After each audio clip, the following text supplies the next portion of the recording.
Jumpa kembali dengan saya Priscilla di hari ini. Saudaraku yang terkasih, banyak orang berpikir bahwa pencipta langit dan bumi itu namanya Allah. Justru nama Tuhan yang disembah oleh Abraham, Ishak, dan Yakub itu gak dikenal, saudara. Nama Tuhan di dalam kitab suci kita itu ditulis sebanyak 6.823 kali. Tidak ada satu kata pun yang diulang sebanyak 6.823 kali kecuali nama Yahweh. Nah, kurang ajarnya si setan, nama tersebut dihapus sama sekali di dalam kitab suci kita, saudara. Harusnya kita mikir kenapa sampai setan mengetahui hal ini semua. Menurut saudara, nama itu penting gak sih, saudara? Penting, karena binatang pun punya nama. Lah, kok ini nama Yahweh dihilangkan sama sekali? Kalau saudara masih ngotot gak mau sebut nama Yahweh, maka saudara harus konsekuen. Jangan sebut haleluya. Karena kata haleluya itu singkatan dari halelu, pujilah, yahnya itu singkatan dari nama Yahweh. Jadi kalau orang Kristen tidak mau sebut Yahweh, maka jangan sebut haleluya, tetapi sebutlah haleluya, pujilah Allah. Nah, sekian renungan hari ini, biar kiranya saudara. Salam saudara, saya Priscilla menemui saudara di hari ini. Saudara, di masa pandemik ini kita tidak tahu kapan kita dipanggil Tuhan. Tetapi ketika kita dipanggil Tuhan, di alam sana itu hanya ada dua pintu, pintu sorga dan pintu neraka. Jangan sampai ketika kita sampai di pintu sorga ada tulisan dilarang masuk. Nah, kalau sampai di pintu sorga ada tulisan dilarang masuk, kita mau kemana? Tentu kita akan ke pintu satunya, yaitu pintu neraka. Untuk itu saudaraku yang terkasih, persiapkan hidup saudara mulai dari sekarang, karena kita tidak tahu kapan kita akan dipanggil Tuhan. Nah, untuk bisa kita masuk di dalam kerajaan sorga, kita ini harus mengenal pemilik sorga. Banyak orang Kristen tidak tahu siapa nama pemilik sorga. Ada passwordnya, saudaraku yang terkasih, untuk kita bisa masuk di dalam sorga, yaitu Wahyu 14 ayat yang pertama. Di dahinya ada nama bapaknya dan nama anaknya. Nama anaknya kita sudah tahu, yaitu Yeshua HaMashiach atau Yesus Kristus. Tapi nama bapaknya banyak orang Kristen yang tidak tahu. Untuk itu saudaraku yang terkasih, kita harus tahu siapa pemilik sorga itu, yaitu Yahweh. Nah, jumpa kembali dengan saya Priscilla di hari ini. Mari saudara, kita akan pelajari dari Markus 10 ayat 17 sampai 22. Ada sesuatu yang menarik yang perlu kita pelajari. Ayat 17, dan ketika dia keluar ke jalan, seseorang dengan berlari dan berlutut kepadanya, menanyai dia, "Guru yang baik, aku harus melakukan apa agar mewarisi hidup yang kekal?" Saudara coba perhatiin, dia lari kejar Yesua. Begitu ketemu langsung berlutut dan bertanya. Orang ini kelihatan heboh banget. Kemudian dia bertanya, "Guru yang baik, aku harus melakukan apa agar mewarisi hidup yang kekal?" Rupanya Yesua tidak begitu suka disebut guru yang baik. "Bagaimana saya bisa berkata demikian?" Dari ayat 18. Dan Yesua berkata kepadanya, "Mengapa engkau mengatakan aku baik?" Ini yang dipersoalkan pernyataan anak muda tersebut. Ditantang balik oleh Yesua. "Mengapa kamu katakan aku baik? Dari mana kamu tahu aku baik? Siapa yang kasih tahu aku baik?" Kata Yesua, "Tidak seorang pun yang baik kecuali satu, Elohim. Engkau mengetahui perintah-perintah ini: jangan berzina, jangan membunuh, jangan mencuri, jangan bersaksi dusta, jangan menipu, hormatilah ayah ibumu." Dan seraya menanggapi, dia berkata kepadanya, "Guru, aku telah mentaati semuanya sejak masa mudaku." Dan seraya memandang kepadanya, Yesua mengasihinya dan berkata kepadanya, "Satu hal padamu yang masih kurang. Pergilah, jualah sebanyak apa yang engkau miliki dan berikanlah kepada orang miskin, dan engkau akan memiliki harta di sorga. Dan marilah ikut aku." Ikut pikul salib. Nah, saudara, mendengar perkataan Yesua, anak muda itu akhirnya kecewa dan pergi, karena dipikirnya persoalan itu terlalu berat baginya. Ayat 22. Namun karena sedih atas perkataan itu, pergilah dia dengan murung, sebab ia memiliki banyak harta. Saudara, cerita ini sangat menarik sekali. Kenapa, saudara? Ada yang tahu nggak? Jika saudara perhatiin dengan baik, di ayat 17, dia kenapa saudara? Dia berlari kejar Yesus sampai bikin heboh, berlutut, berkata, "Guru, engkau baik." Tapi di ayat 22 dia kecewa sama Tuhan. Cuman beda 5 ayat loh saudara. Dari baik, kamu baik, beda 5 ayat kemudian kecewa. Kok bisa saudara? Hanya beda 5 ayat loh. Anak muda itu sudah pimplan. Hal ini bisa saya katakan dia tidak tahu. Dia cuma tahu Tuhan tapi tidak kenal Tuhan. Saudara, Tuhan Yesus tidak bermaksud membuat anak muda ini jatuh miskin. Itu bukan tujuan Tuhan. Kalau memang kenal Yesus dengan baik, maka dengan segera ia melakukan apa yang Yesus katakan. Tapi ternyata dia tidak melakukan apa yang Yesus perintahkan. Lalu dia pergi dengan kecewa karena pada dasarnya ia tidak percaya bahwa Yesus itu baik. Simpel kan? Nah, sekian renungan hari ini. Biar kiranya menjadi berkat dimanapun saudara mendengarkan. Bila saudara terberkati, kirim. Jumpa kembali dengan saya Priscilla di hari ini. Saudara, mari kita akan belajar kebenaran firman Tuhan dengan penggalian firman. Yesaya 42 ayat 8, di situ dikatakan, "Akulah Yahweh, itulah namaku, dan aku tidak akan memberikan kemuliaanku kepada yang lain dan pujianku kepada patung." Nah, saudara, kalau di kitab LAI disebut Tuhan. Tuhan yang mana? Nggak jelas sama sekali. Saudara, Tuhan itu gelar atau julukan. Misalnya gembala, pendeta, presiden. Tapi kalau Yahweh itu nama diri. Misalnya Priscilla, Tesar, Farah. Nah, kalau saudara membaca Keluaran 3 ayat 15, "Dan Elohim berfirman lagi kepada Mose, katakanlah demikian kepada Bani Israel, Yahweh Elohim leluhurmu, Elohimnya Abraham, Elohimnya Yitzhak, dan Elohimnya Yakub, telah mengutus aku kepadamu. Itulah namaku untuk selama-lamanya, dan itulah pengingat bagiku turun-temurun."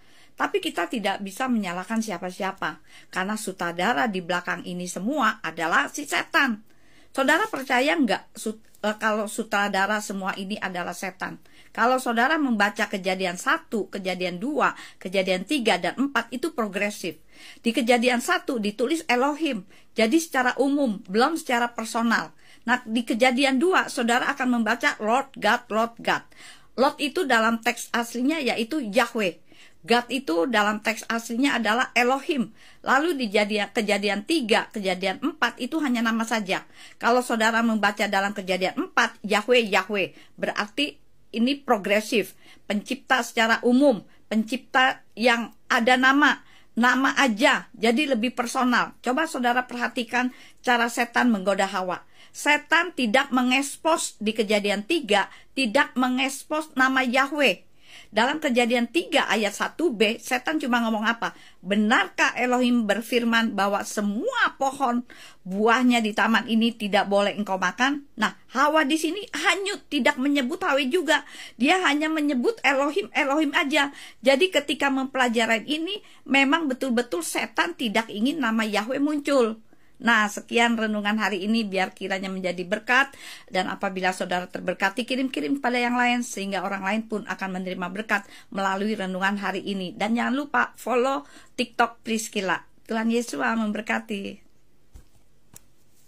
Jumpa kembali dengan saya Priscilla di hari ini. Saudara, ketika kita sudah mengenal tentang kebenaran nama Yahweh, kita tidak boleh berdiam diri, tetapi kita harus menginjil agar semua orang boleh mendapatkan anugerah keselamatan. Karena hidup di dunia ini bukan tentang saya, bukan juga tentang saudara, tetapi semua tentang Tuhan. Jadi kita sebagai pengikut Tuhan, kita harus mempunyai komitmen di dalam melayani Tuhan dan memberitakan Injil. Saudara, seandainya saudara tiba-tiba dibawa ke pengadilan Tuhan dan saudara mendengar jasa penuntut membicarakan seluruh daftar yang mengharuskan saudara dikirim ke neraka, bagaimana saudara akan membela diri? Bersalah atau tidak bersalah? Nah, di dalam kursi penghakiman nanti, orang yang tidak percaya kepada Bapak Yahweh akan ditanya saat diadili, "Kenapa kau pada waktu masih hidup engkau tidak percaya kepadaku?" Nah, apabila orang tersebut kenal saudara dan dia kata kepada Tuhan, "Tuhan, bagaimana aku bisa mengenal engkau? Wong si Priscilla aja tidak pernah menginjili aku." Kalau sampai begitu, apa jawaban saudara? Saudara, darahnya ditanggung oleh saudara. Coba kita buka Yeskiel 3 ayat yang ke-18. Di situ dikatakan apa? Ketika aku berkata kepada orang jahat, engkau akan mati, dan engkau tidak memperingatkan dia, dan engkau tidak berbicara untuk memperingatkan orang jahat itu dari jalan hidupnya yang jahat untuk menyelamatkan hidupnya dia, orang jahat itu akan mati di dalam kejahatannya. Tetapi aku akan menuntut darahnya dari tanganmu. Nah, saudaraku yang terkasih, untuk itu saudara, kita jangan berhenti untuk memberitakan Injil tentang kebenaran, sehingga orang-orang yang ada di sekitar kita, teman kita, saudara kita, famili kita, boleh mendapatkan anugerah keselamatan. Nah, sekian renungan hari ini. Apabila saudara terberkati dengan renungan hari ini, kirim-kirim kepada yang lain, sehingga orang lain pun akan menerima berkat. Jumpa kembali dengan saya Priscilla di hari ini. Saudara tentu tahu kisah tentang Esau dan Yakub. Nah, kita akan pelajari apa yang dapat kita petik dari kisah Esau dan Yakub. Jangan menganggap remeh doa berkat. Saudara, saya suka memperhatikan orang-orang ketika mau doa berkat, banyak orang sudah berhamburan keluar dari gereja dengan alasan agar tidak berdesakan saat keluar dari gereja. Kemudian saya juga suka memperhatikan ketika gembala membacakan doa berkat, jemaat tidak mengaminkan. Jadi saya berkesimpulan banyak orang yang tidak mengerti makna daripada doa berkat itu sendiri. Coba kita buka Bilangan 6 ayat 24 sampai 26. Yahweh memberkati engkau dan melindungi engkau. Saudara jawab amin. Yahweh menyinari engkau dengan wajahnya dan memberi engkau kasih karunia. Amin. Yahweh menghadapkan wajahnya kepadamu dan memberi engkau damai sejahtera. Amin. Nah, pada saat itulah jemaat mengaminkan. Tujuannya apa, saudara? Supaya semua yang diucapkan, semua yang diaminkan itu terjadi di dalam kehidupan kita sepanjang 1 minggu. Nah, dalam Ulangan 28 ayat 3 sampai 6, diberkatilah engkau di kota dan diberkatilah engkau di ladang.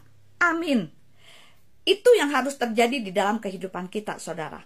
Diberkatilah buah kandunganmu dan hasil bumimu dan hasil ternakmu. Artinya apa? Semua yang kita kerjakan, semua aktivitas apapun yang kita kerjakan itu diberkati oleh Bapa Yahweh. Diberkatilah bakulmu dan tempat adonanmu. Ini juga berbicara tentang makanan dan kehidupan kita itu diberkati. Diberkatilah engkau pada waktu masuk dan diberkati engkau pada waktu keluar. Artinya, saudara keluar masuk rumah sepanjang minggu ini sampai menerima berkat minggu berikutnya, Bapak Yahweh menyertai kehidupan kita. Itu makna doa berkat. Sehingga jangan dianggap enteng atau remeh doa berkat itu. Makanya saudara harus aminkan setiap kali menerima doa berkat.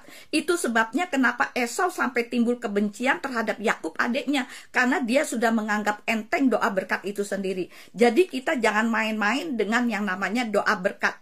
Satu paket ibadah yang benar di hadapan Tuhan adalah ketika saudara datang tidak terlambat, kemudian sampai menerima berkat dan bersalaman. Itu merupakan satu paket peribadatan. Nah, sekian renungan hari ini. Biar kiranya menjadi berkat dimanapun saudara mendengarkan renungan hari ini. Apabila saudara terberkati, kirim-kirim pada yang lain, sehingga orang lain pun akan menerima berkat melalui renungan hari ini. Dan jangan lupa follow TikTok. Jumpa kembali dengan saya Priscilla di hari ini. Saudaraku yang terkasih, orang bisa mengaku anaknya siapa aja. Bisa ngaku anaknya presiden, bisa ngaku anaknya orang kaya, bisa ngaku anaknya jenderal dan lain sebagainya. Dan saudara bisa memanggil bapak kepada semua orang. Yang jadi masalahnya, apakah mereka menganggap anak kepada saudara? Apakah presiden bilang kepada saudara, hai anakku? Atau cuma kita aja yang menganggap presiden itu bapak kita?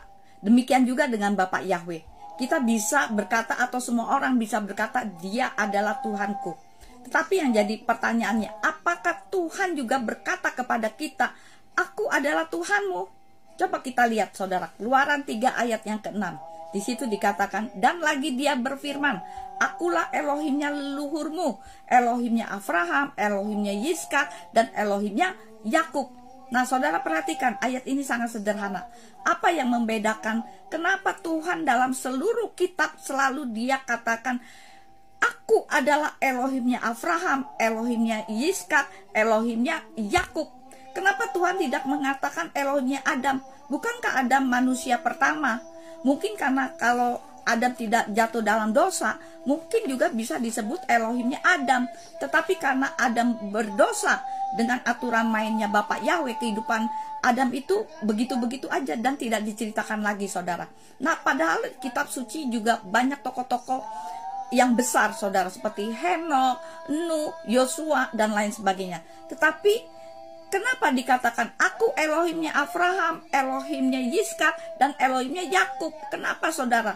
Karena Bapak Yahweh harus mempersiapkan suatu bangsa yang besar, dan hanya kepada 3 tokoh ini Bapak Yahweh membuat perjanjian khusus, saudara, menjadikan keturunan mereka itu bangsa yang besar, yaitu bangsa Israel, serta memberikan tanah Kanaan sebagai warisan Israel, saudara. Nah, gara-gara Abraham, kita masih tetap setia sehingga beribu-ribu generasi. Jumpa kembali dengan saya Priscilla di hari ini. Saudaraku yang terkasih, pada waktu Bapak Yahweh menciptakan langit dan bumi, Tuhan melihatnya itu semuanya baik. Tuhan menciptakan matahari, Tuhan lihat semuanya baik. Semuanya baik. Kenapa Tuhan tidak menjadikan manusia di hari yang pertama, saudara, tapi pada hari yang terakhir atau hari yang ke-6? Karena apa, saudara?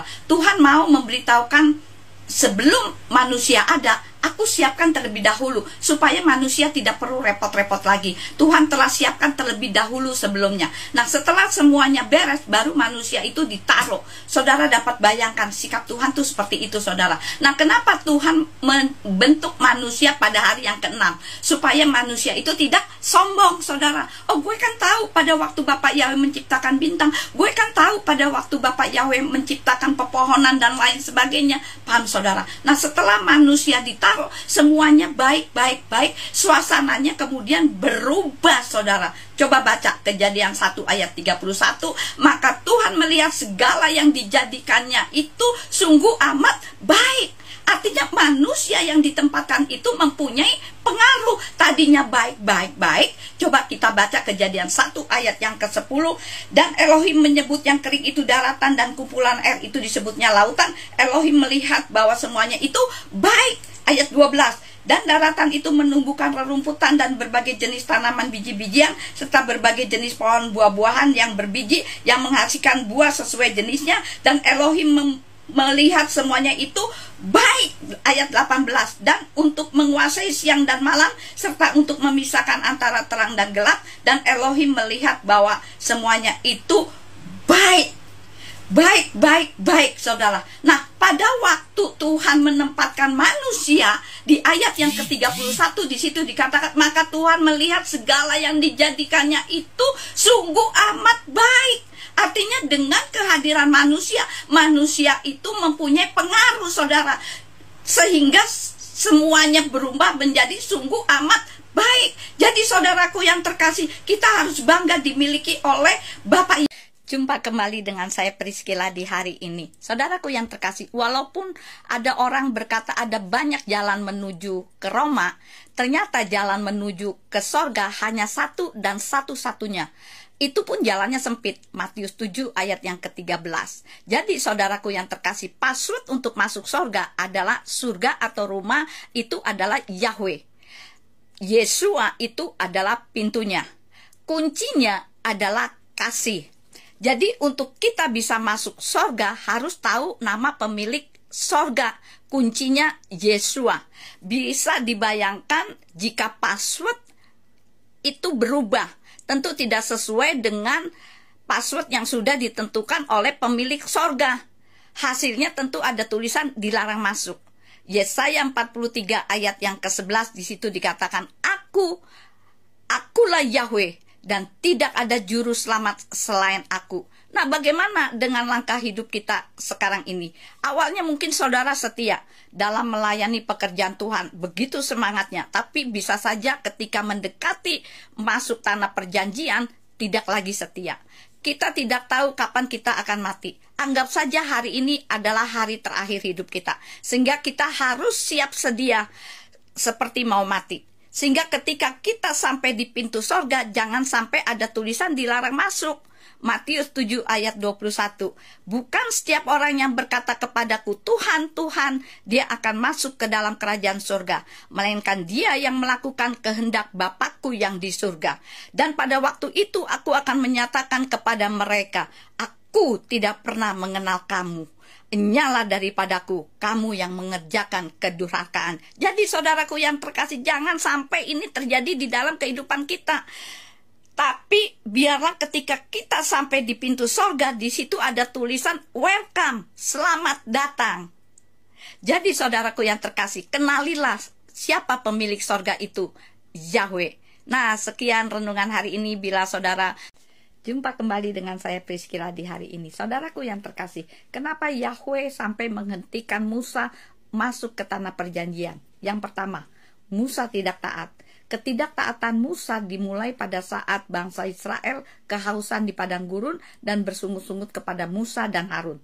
Ketika Musa dan Harun melaporkan sungut-sungut bangsa Israel kepada Yahweh, Yahweh memerintahkan Musa untuk berbicara kepada sebuah bukit batu agar mengeluarkan air sehingga bangsa Israel bisa minum. Namun Musa tidak melakukan tepat seperti yang Tuhan perintahkan. Yang kedua, mengambil wewenang Yahweh. Musa marah kepada orang Israel dengan berkata, Bilangan 20 ayat 10, haruskah kami mengeluarkan air dari bukit batu ini bagimu? Coba saudara perhatikan ayat ini. Tahukah saudara di mana salahnya Musa? Ayat tersebut dikatakan, dengarkanlah sekarang para pemberontak, haruskah kami mengeluarkan air dari bukit batu ini bagimu? Di mana salahnya saudara? Haruskah kami? Bukan Yahweh. Nah, ini salah di hadapan Yahweh. Musa dan Harun telah mengambil alih wewenang Bapak Yahweh. Hal ini sama saja seperti mencuri kemuliaan Yahweh. Sebab memberi bangsa Israel minum, itu kan wewenangnya Bapak Yahweh. Yang ketiga, meremehkan perintah. Musa memukul bukit batu itu sebanyak berapa kali? 2 kali. Padahal Tuhan hanya menyuruhnya untuk berbicara kepada bukit batu, bukan memukulnya. Hal ini berarti Musa tidak taat kepada perintah Tuhan. Itulah sebabnya Tuhan murka kepada Musa dan Harun. Jadi jika dilihat dari kacamata manusia, kesalahan Musa itu sebenarnya kecil, tidak ada apa-apanya. Tapi jika dilihat dari kacamata Bapa Yahweh, kesalahan Musa ini bukanlah kesalahan yang kecil atau sepele, tapi sudah merupakan dosa pemberontakan. Bilangan 27 ayat 14. Karena pada waktu perbantahan jemaat di padang gurun Sin, engkau tidak mentaati perintah untuk menguduskan aku di depan mata mereka, di dekat air itu. Itulah mata air Mariba di Kades, di padang gurun Sin. Makanya hati-hati saudara, jangan kita anggap sepele akan sikap hidup kita. Jangan sampai kita berkata yang sia-sia. Jangan sampai kita seperti orang dunia karena kekejian bagi Yahweh. Itulah sebabnya Yahweh menghukum Musa dan Harun dengan tidak memperbolehkan mereka masuk ke tanah perjanjian. Nah, sekian renungan hari ini. Apabila saudara terberkati, kirim-kirim pada yang lain sehingga orang lain pun akan menerima berkat melalui renungan hari ini. Dan jangan lupa follow TikTok Priscilla. Tuhan Yesus memberkati. Jumpa kembali dengan saya Priscilla di hari ini. Saudara, di dalam 1 Tawari 16 ayat 26, sebab semua sesembahan bangsa-bangsa adalah berhala, tetapi Yahweh lah yang telah menjadikan langit. Saudara, Allah tidak boleh ada di sorga, dan Allah bukan Elohim kita. Bapa kita adalah Bapa yang disembah oleh Abraham, Yiskak, dan Yakub, yaitu Yahweh. Nah, berita ini mesti disampaikan kepada orang-orang yang belum percaya. Kan ada lagunya, Oh Tuhan, pencipta langit bumi dengan kuat kuasa-Nya. Oh Tuhan, pencipta langit bumi dengan kuat tangan-Nya. Tuhan yang mana? Tentu Tuhan punya nama. Siapa namanya? Yahweh. Yesaya 42 ayat yang ke-8. Akulah Yahweh, itulah namaku, dan aku tidak akan memberikan kemuliaanku kepada yang lain dan pujianku kepada patung. Tapi tentu saja bukan berarti setelah mengenal nama Yahweh berarti sudah tuntas. Belum saudara, melainkan harus melakukan firman-Nya, yaitu jangan sebut sesembahan lain. Keluaran 23 ayat 13. Dan dalam segala hal yang telah kufirmankan kepadamu, haruslah kamu waspada. Juga nama sesembahan lain jangan kamu sebut-sebut. Itu jangan terdengar dari mulutmu. Karena apa, saudara? Karena Yahweh yang kita sembah adalah Yahweh yang cemburu. Jadi saudara jangan banyak berdalih deh, dan jangan cari alasan untuk mempertahankan sesembahan lain. Bahkan untuk disuruh memanggil, disuruh memuliakan nama Yahweh, malah nama Yahweh diganti menjadi Allah. Hosea 4 ayat yang ke-6. Umatku dibinasakan karena kurang pengetahuan. Oleh karena kamu menolak pengetahuanku, aku pun menolak kamu menjadi imam bagiku. Oleh karena kamu merupakan Torah Elohimu, aku pun akan merupakan anak-anakmu. Kemudian Hosea 11 ayat yang ke-7. Umatku betah dalam membelakangi aku. Mereka memanggil sesembahan dan berhenti meninggikan namaku. Jadi miris banget saudara, karena sebagian umat Tuhan masih belum mengenal, bahkan menolak nama Yahweh. Tetapi di akhir zaman ini nama Yahweh diekspos kembali. Jadi saudara kita yang sudah mengenal Yahweh, mari kita lakukan firman-Nya dengan memberitakan Injil keselamatan kepada semua orang, agar kitab Sefanya 3 ayat 9 tergenapi dalam kehidupan kita. Tetapi sesudah itu aku akan mengembalikan kepada bangsa-bangsa bibir yang dibersihkan, supaya mereka semua memanggil kepada nama Yahweh untuk melayani dengan bahu-membahu. Jadi tidak ada lagi nama sesembahan lain yang kita sebut-sebut, karena sesembahan bangsa-bangsa adalah berhala. Nah, sekian firman Tuhan hari ini, biar kiranya jumpa kembali dengan saya Priscilla di hari ini. Saudaraku yang terkasih, dalam Kejadian 1 ayat yang ke-1, banyak orang berpikir bahwa pencipta alam semesta itu namanya Allah. Justru nama Tuhan yang disembah oleh Abraham, Ishak, dan Yakub itu gak dikenal. Kenapa saudara? Nah, pada abad ke-13 ada pedagang Arab masuk ke Indonesia, sehingga banyak orang yang menjadi Muslim. Dan kemudian rakyat Indonesia menyebut pencipta langit dan bumi itu bernama Allah, karena orang Muslim menyebutnya Allah. Nah, Kristen saat itu belum masuk. Baru pada abad yang ke-15 ada misionaris dari Jerman masuk ke Indonesia, lalu mengabarkan Injil, dan di Indonesia bagian utara banyak orang yang menerima Kristen. Nah, kitabnya dalam bahasa Jerman saat itu ditulis Tuhan dengan God. Setelah ada orang Indonesia menjadi Kristen, tentu kepengen dong memiliki kitab suci berbahasa Indonesia, lalu kemudian diterjemahkanlah dari bahasa Hebrew menjadi bahasa Indonesia. Waktu itu yang menerjemahkan bukan ahli teologi ya saudara, tapi ahli bahasa, dibantu oleh seorang Melayu bernama Abdullah bin Abdul Qadir Munsi. Karena terjemahan kitab dilakukan oleh seorang Muslim, tidak heran jika kitab berbahasa Indonesia syarat dengan nuansa agama mayoritas. Karena orang Indonesia sudah ratusan tahun mengenal pencipta itu adalah Allah. Maka ketika ketemu kata God, diterjemahkan Allah. Nah, untuk itu saudaraku yang terkasih, nama Yahweh dari kitab Kejadian sampai Wahyu itu nggak ada saudara. Adanya hanya di kamus saudara. Nah, demikian firman Tuhan ini biar menjadi berkat bagi saudara yang mendengarkan firman Tuhan ini. Dan apabila saudara terberkati dengan renungan hari ini, kirim-kirim kepada yang lain, sehingga orang lain pun akan menerima berkat melalui renungan hari ini. Tuhan Yesus memberkati.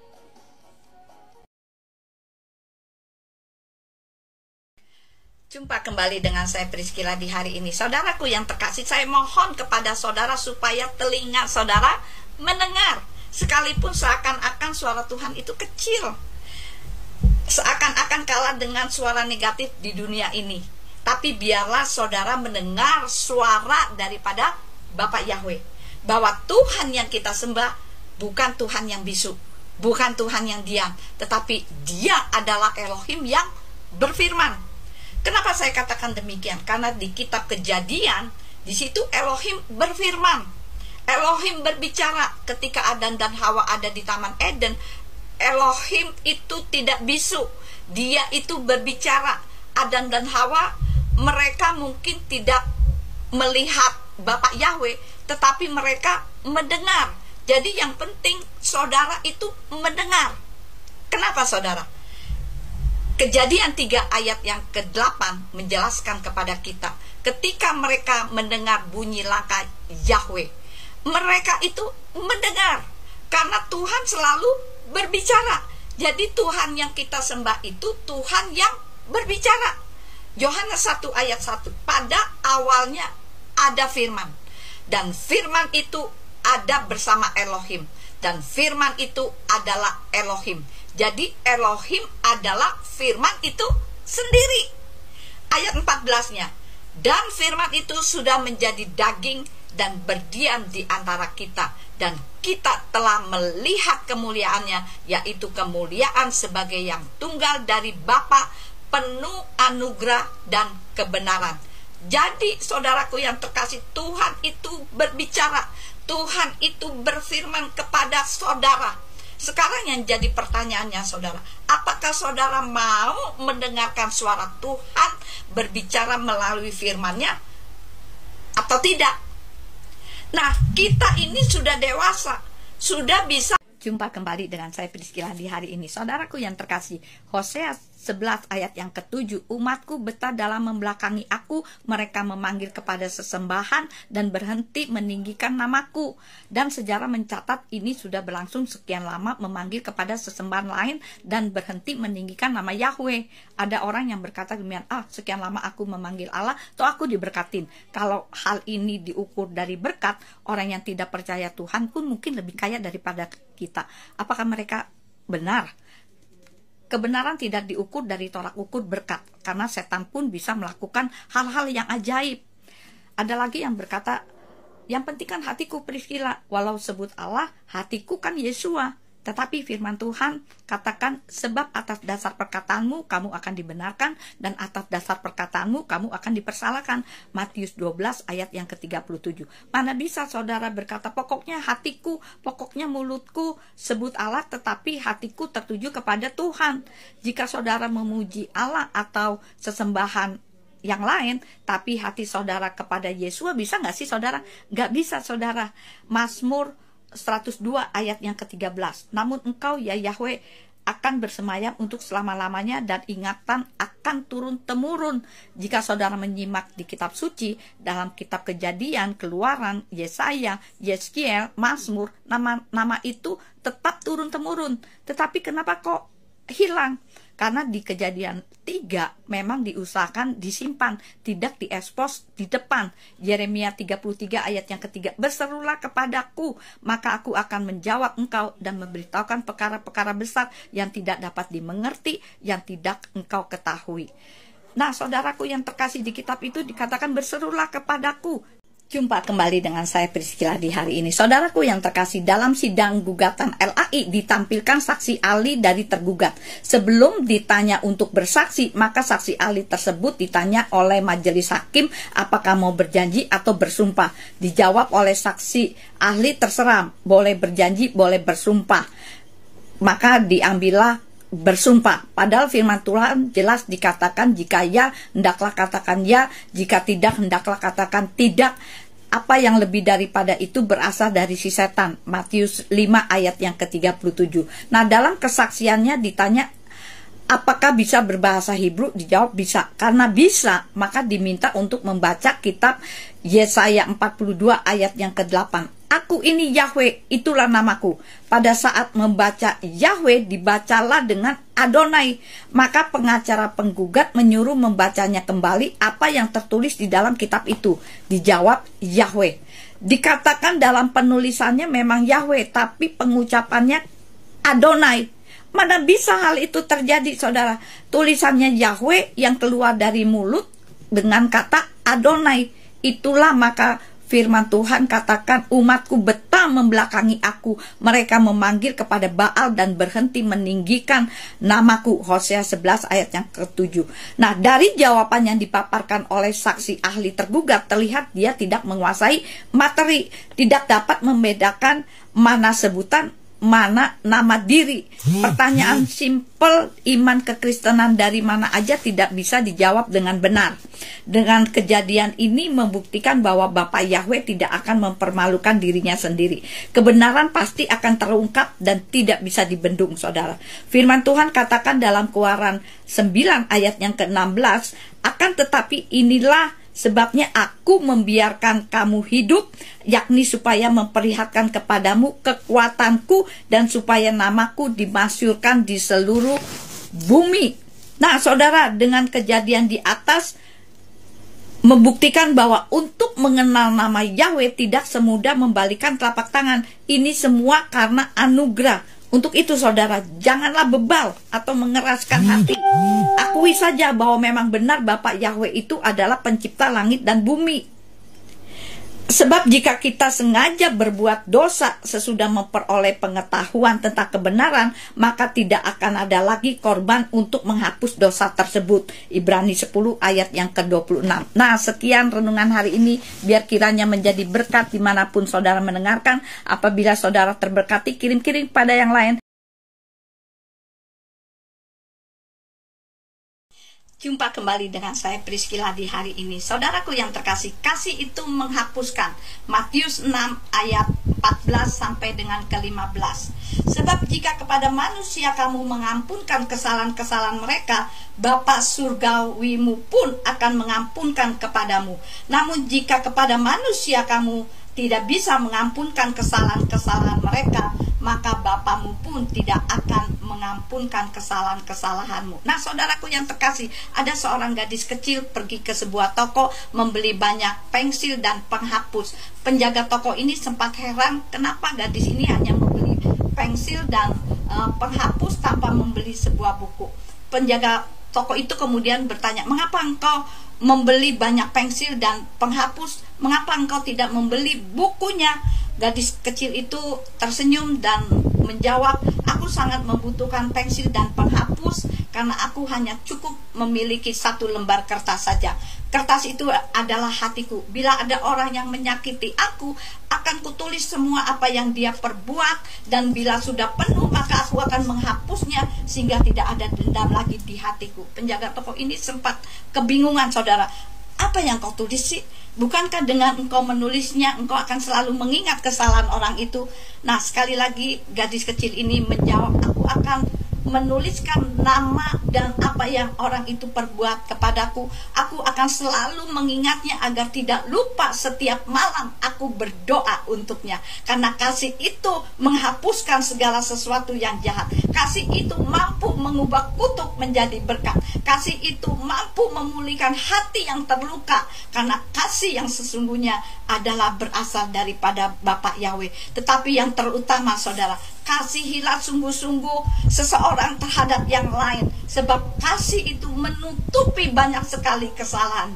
Nah, sekian renungan hari ini. Apabila saudara terberkati dengan renungan hari ini, kirim-kirim kepada yang lain, sehingga orang lain pun akan menerima berkat melalui renungan hari ini. Dan jangan lupa follow TikTok Priscilla. Tuhan Yesus memberkati. Shalom. Jumpa kembali dengan saya Priscilla di hari ini. Saudaraku yang terkasih, pada hari ini saya akan berbicara salah satu kesalahan terjemahan dari kitab LAI di dalam Matius 26 ayat yang ke-21. Saya akan bacakan dari kitab LAI. Dan ketika mereka sedang makan, ia berkata, aku berkata kepadamu, sesungguhnya seorang di antara kamu akan menyerahkan aku. Dan dengan hati yang sangat sedih berkatalah mereka seorang demi seorang kepadanya, bukan aku ya Tuhan.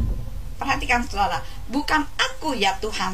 Tetapi di dalam terjemahan kitab IRT, di situ dikatakan, aku itu kan Tuhan.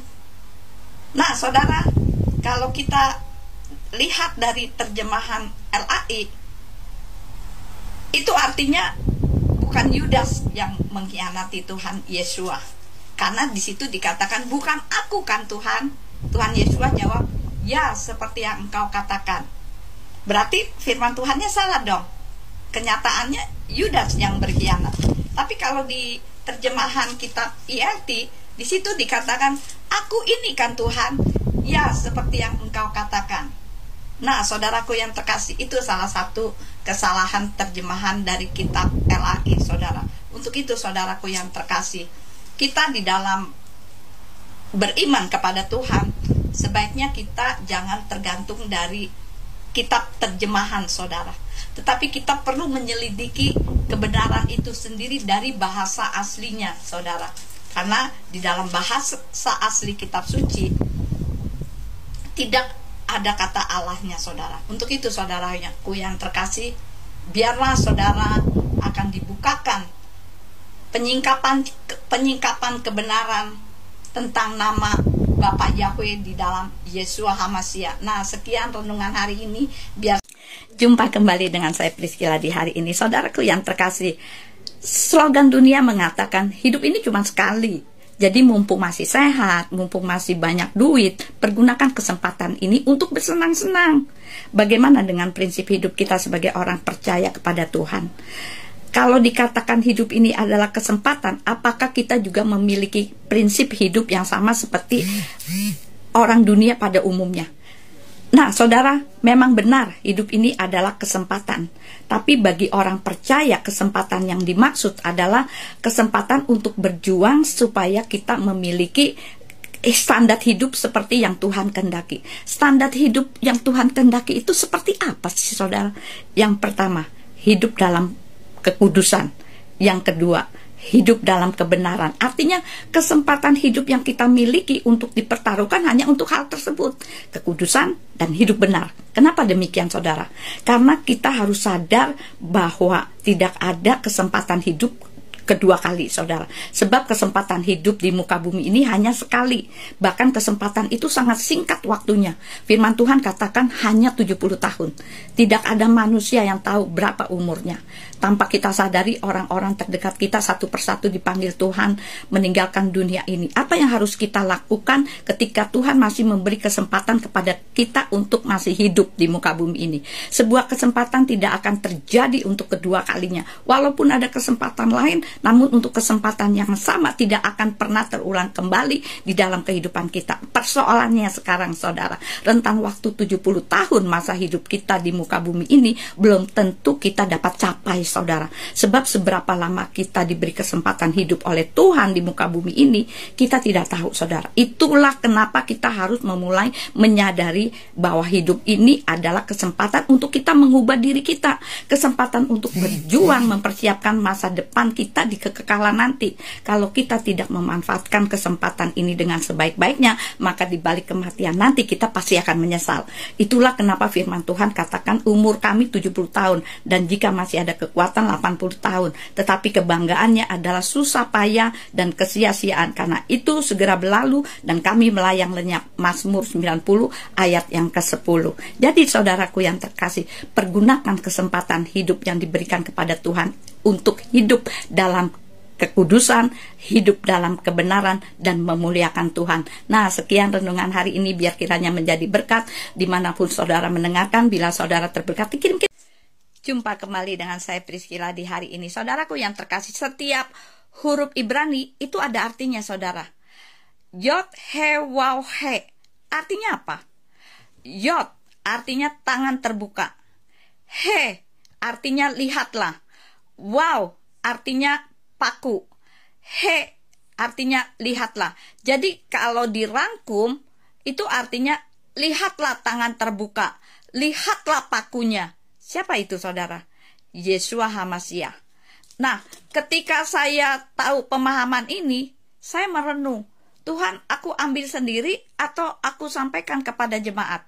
Karena ada banyak hamba Tuhan yang sudah tahu kebenaran, tidak disampaikan kepada jemaat. Sebab jika disampaikan, itu takut jemaat terpecah atau takut kampung tengahnya itu berpindah, saudara. Tapi saya tidak mau demikian, saudara. Saya tetap sampaikan kepada jemaat. Inilah kebenaran, saudara. Nah, sayangnya orang yang telah mengerti kebenaran suka berdebat, saudara. Suka ribut, merasa paling benar sendiri. Jadi mereka punya suatu kebenaran diusung dengan cara yang tidak baik. Hasilnya tentu tidak baik, saudara. Nah, sekarang kebenaran itu diberikan kepada kita.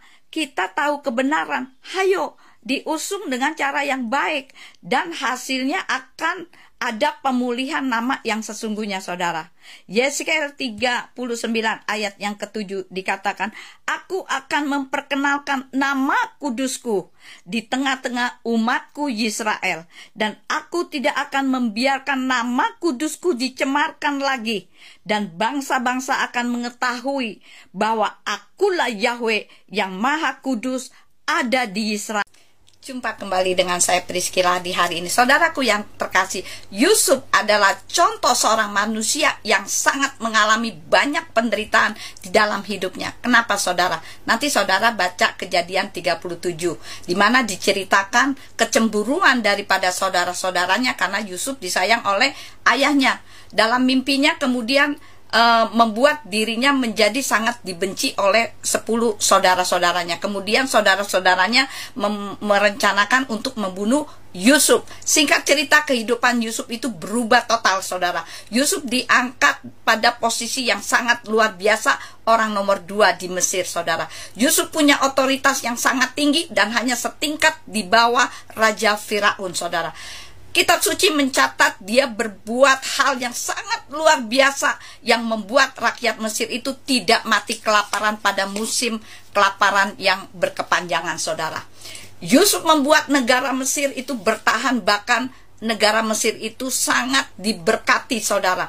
Yang perlu saudara perhatikan dengan baik bahwa kitab suci tidak pernah mencatat bahwa Yusuf membangunkan kuil-kuil bagi penyembahan rakyat Mesir, saudara. Gak pernah, saudara. Yusuf tidak membuat hal tersebut agar penduduk Mesir itu berpihak kepadanya. Enggak, saudara. Yusuf seorang minoritas, Yusuf seorang Ibrani. Tuhannya Bapak Yahweh Elohim yang tetap dia hormati dan dia kagumi. Dengan dia tidak mencampuri urusan agama-agama yang ada di Mesir, sehingga Bapak Yahweh memberkati kehidupan Yusuf dengan berlimpah-limpah dan hidupnya sejahtera tanpa ada gangguan demonstrasi yang berjilid-jilid, saudara. Nah, saudara, jadi Yusuf ini adalah aset negara Mesir yang sangat penting dan aset Bapak Yahweh yang murni di tengah-tengah kehidupan suatu bangsa yang paganistik, saudara. Jadi saudaraku yang terkasih, sebagai umat Tuhan, kita jangan mencampuri urusan agama dengan urusan politik, saudara. Jangan kita kemudian mencari dukungan mayoritas, saudara. Karena Bapak Yahweh yang kita sembah adalah Bapak Yahweh yang menyertai kehidupan kita. Dan mintalah perkenanan daripada Bapak Yahweh sehingga kita ditinggikan. Jumpa kembali dengan saya Priscilla di hari ini. Saudaraku yang terkasih, pada hari Minggu yang lalu saya dengan beberapa orang itu pergi ke mall di daerah Grogol. Nah, ketika ada di parkiran dan akan masuk ke pintu mall, itu ada penjaga, ada petugas yang kita harus scan barcode untuk check in. Tapi di salah satu dari saya itu belum divaksin, sehingga tidak boleh masuk. Nah, karena satu nggak boleh masuk, maka kami semua batal untuk masuk ke mall tersebut. Kemudian kami ke mobil, kemudian kami cari pintu yang lainnya, saudara. Nah, di pintu yang satunya ini lebih fleksibel petugasnya, sehingga kami boleh masuk semua. Nah, saudaraku yang terkasih, ketika kami sudah lama di mall, dan ketika kami keluar, kami juga di-scan barcode check out. Nah, saudaraku yang terkasih, sepanjang kita masih hidup di muka bumi ini, segala sesuatu itu bisa kompromi, saudara. Tetapi nanti ketika kita dipanggil Tuhan, dan sekali lagi saya katakan, di alam sana itu ada 2 pintu, pintu sorga dan pintu neraka. Jangan sampai ketika kita sampai di pintu sorga ada tulisan dilarang masuk. Nah, kita mau memohon kepada malaikat penjaga pintu sorga, mau nangis darah pun gak akan dibukakan pintu, saudara. Karena di dalam Roma 2 ayat yang ke-11, di situ dikatakan apa? Karena di hadapan Elohim tidak ada pengistimewaan, saudara. Jadi sekali lagi, tidak ada pengistimewaan. Untuk itu, saudaraku yang terkasih, sepanjang kita masih diberi kesempatan untuk hidup di muka bumi ini, kita tetap. Jumpa kembali dengan saya Priscilla di hari ini. Saudaraku yang terkasih, semua sesembahan di muka bumi ini bisa dipanggil dengan Tuhan. Nah, jika saudara berdoa dengan memanggil Tuhan, maka semua Tuhan-Tuhan itu, baik Tuhannya orang Kristen, Tuhannya orang Buddha, Tuhannya orang Muslim, Tuhannya orang Hindu, itu akan datang semuanya. Dan Tuhan-Tuhan tersebut akan bertanya kepada saudara, Tuhan yang mana yang kau panggil? Aku. Nah, untuk itu saudaraku yang terkasih, di dalam pemanggilan nama Tuhan, itu harus jelas. Nah, banyak orang Kristen sendiri tidak tahu siapa Tuhannya. Dan orang Kristen percaya Yesua tapi menolak Sang Pencipta itu sendiri. Nah, saudara, yang turun ke dunia itu siapa sih? Yesua HaMashiach. Kemudian Tuhannya orang Buddha, namanya siapa? Gautama. Tuhannya orang Hindu, Sang Widi. Kalau Tuhannya orang Muslim, Allah. Nah, bangsa Yahudi pun punya Tuhan, namanya Yahweh. Orang yang bukan Kristen tidak percaya Yahweh, juga tidak percaya Yesua. Orang Kristen percaya Yesua tapi anti sama Yahweh. Padahal dalam Yohanes 10 ayat yang ke-30 di situ dikatakan aku dan Bapa adalah satu. Jadi Yesua adalah Yahweh itu sendiri. Nah, banyak umat Kristen percaya Yesua tapi menolak Yahweh. Jadi barang siapa yang percaya Tuhan Yesua HaMashiach harusnya secara otomatis tidak anti dengan Yahweh. Nah, kita yang masih hidup di muka bumi ini, kita harus mengisi kehidupan kita dengan menerima Tuhan, taat, berdoa, dan dengan firman, dan melakukannya, saudara. Sehingga ketika kita dipanggil Tuhan, kita bisa masuk surga. Karena setiap manusia pasti suka atau tidak suka akan menghadapi sebuah peristiwa yang penting, yaitu kematian. Untuk itu saudaraku yang terkasih, yang sudah mengenal kebenaran akan nama Yahweh, kita tidak boleh berdiam diri. Kita harus tetap memberitakan tentang Injil keselamatan, tentang kebenaran kepada orang. Jumpa kembali dengan saya Priscilla di hari ini. Saudaraku yang terkasih, dalam Keluaran 3 ayat yang ke-15, selanjutnya berfirmanlah Tuhan kepada Musa, beginilah kau katakan kepada orang Israel, Yahweh Tuhannya nenek moyangmu, Tuhannya Abraham, Tuhannya Ishak, dan Tuhannya Yakub telah mengutus aku kepadamu. Itulah namaku untuk selama-lamanya, dan itulah sebutanku untuk turun-temurun. Nah, saudara, pernah nggak sih saudara melihat peserta rally yang tersesat di jalan saat mengikuti perlombaan? Nah, begitupun dengan kehidupan perjalanan keimanan kita di dalam kekristenan dewasa ini, saudara. Banyak yang menyesatkan dalam pengenalan kita kepada Bapak Yahweh. Coba kita buka kitab suci kita di bagian belakang, saudara. Lihat kamu, saudara. Di situ tertulis Tuhan adalah salinan dari nama Allahnya Israel, yaitu Yahweh. Ini pun sebenarnya salah, saudara, karena nama tidak bisa disalin-salin. Mungkin karena takut menyebut nama Yahweh. Apakah takut kehilangan jabatan sebagai pendeta atau takut kehilangan jemaat? Hal ini tidak ubahnya seperti kehidupan Salomo yang kaya tapi miskin rohaninya, saudara. Nah, dalam kitab Keluaran 20 ayat yang ketiga, jangan ada padamu sesembahan lain di hadapanku, dan jangan sujud menyembah kepadanya atau beribadah kepadanya, sebab aku Yahweh Tuhanmu adalah Tuhan yang cemburu.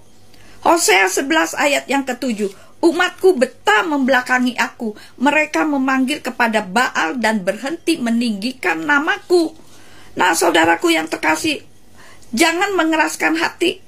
Buanglah sesembahan bangsa-bangsa dan berbaliklah kepada sesembahan yang benar.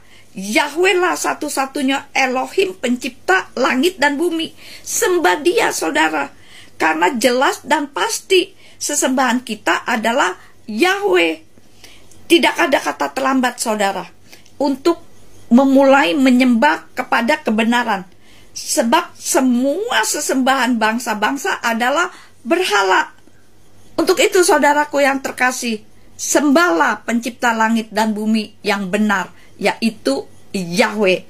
Nah, sekian renungan hari ini, biar kiranya menjadi berkat dimanapun saudara mendengarkan. Apabila saudara terberkati, kirim-kirim kepada yang lain, sehingga orang lain pun akan menerima berkat melalui renungan hari ini. Dan jangan lupa, jumpa kembali bersama saya Priscilla di hari ini. Saudaraku yang terkasih, di dalam kitab suci terbitan LAI ada ditulis 3 Allah dan 3 Tuhan. Allah huruf besar semua, A-nya aja yang besar, dan Allah huruf kecil semua. Begitu juga dengan Tuhan huruf besar semua, T-nya aja yang besar, Tuhan huruf kecil semua. Sehingga kalau orang berkata Allah, ini yang mana? Apa yang huruf besar semua, atau A-nya yang huruf besar, atau Allah huruf kecil? Jadi rancu bukan? Ternyata nama Allah itu bukan untuk umum, saudara. Tapi Allah itu adalah nama.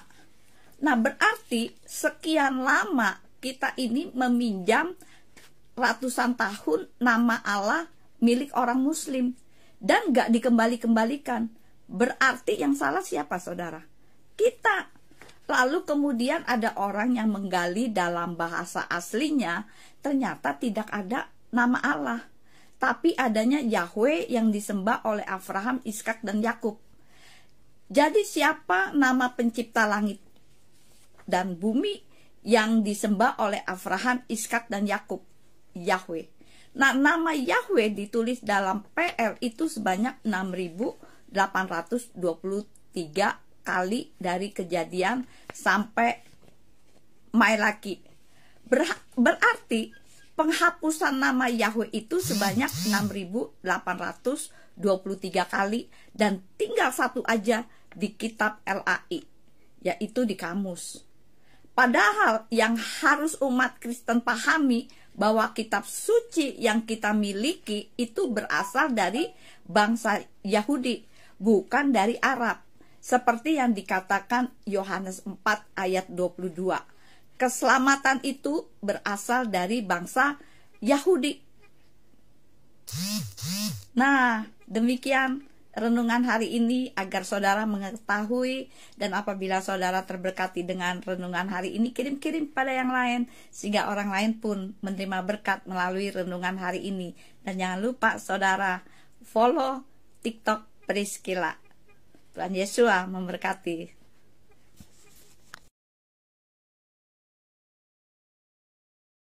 Jumpa kembali dengan saya Priscilla di hari ini. Topik hari ini, jangan perkatakan yang negatif. Bagaimana kalau saya sudah memperkatakan hal yang negatif? Nggak ada cara lain. Cabut. Ayub 42 ayat 5-6. Aku telah mendengar engkau hanya dengan telinga saja, tetapi sekarang mataku telah melihat engkau. Oleh karena itu aku memandang hina diriku sendiri, dan aku telah mencabut perkataanku. Nah, saudara, setelah perkataan negatif dihapus, kan kosong tuh.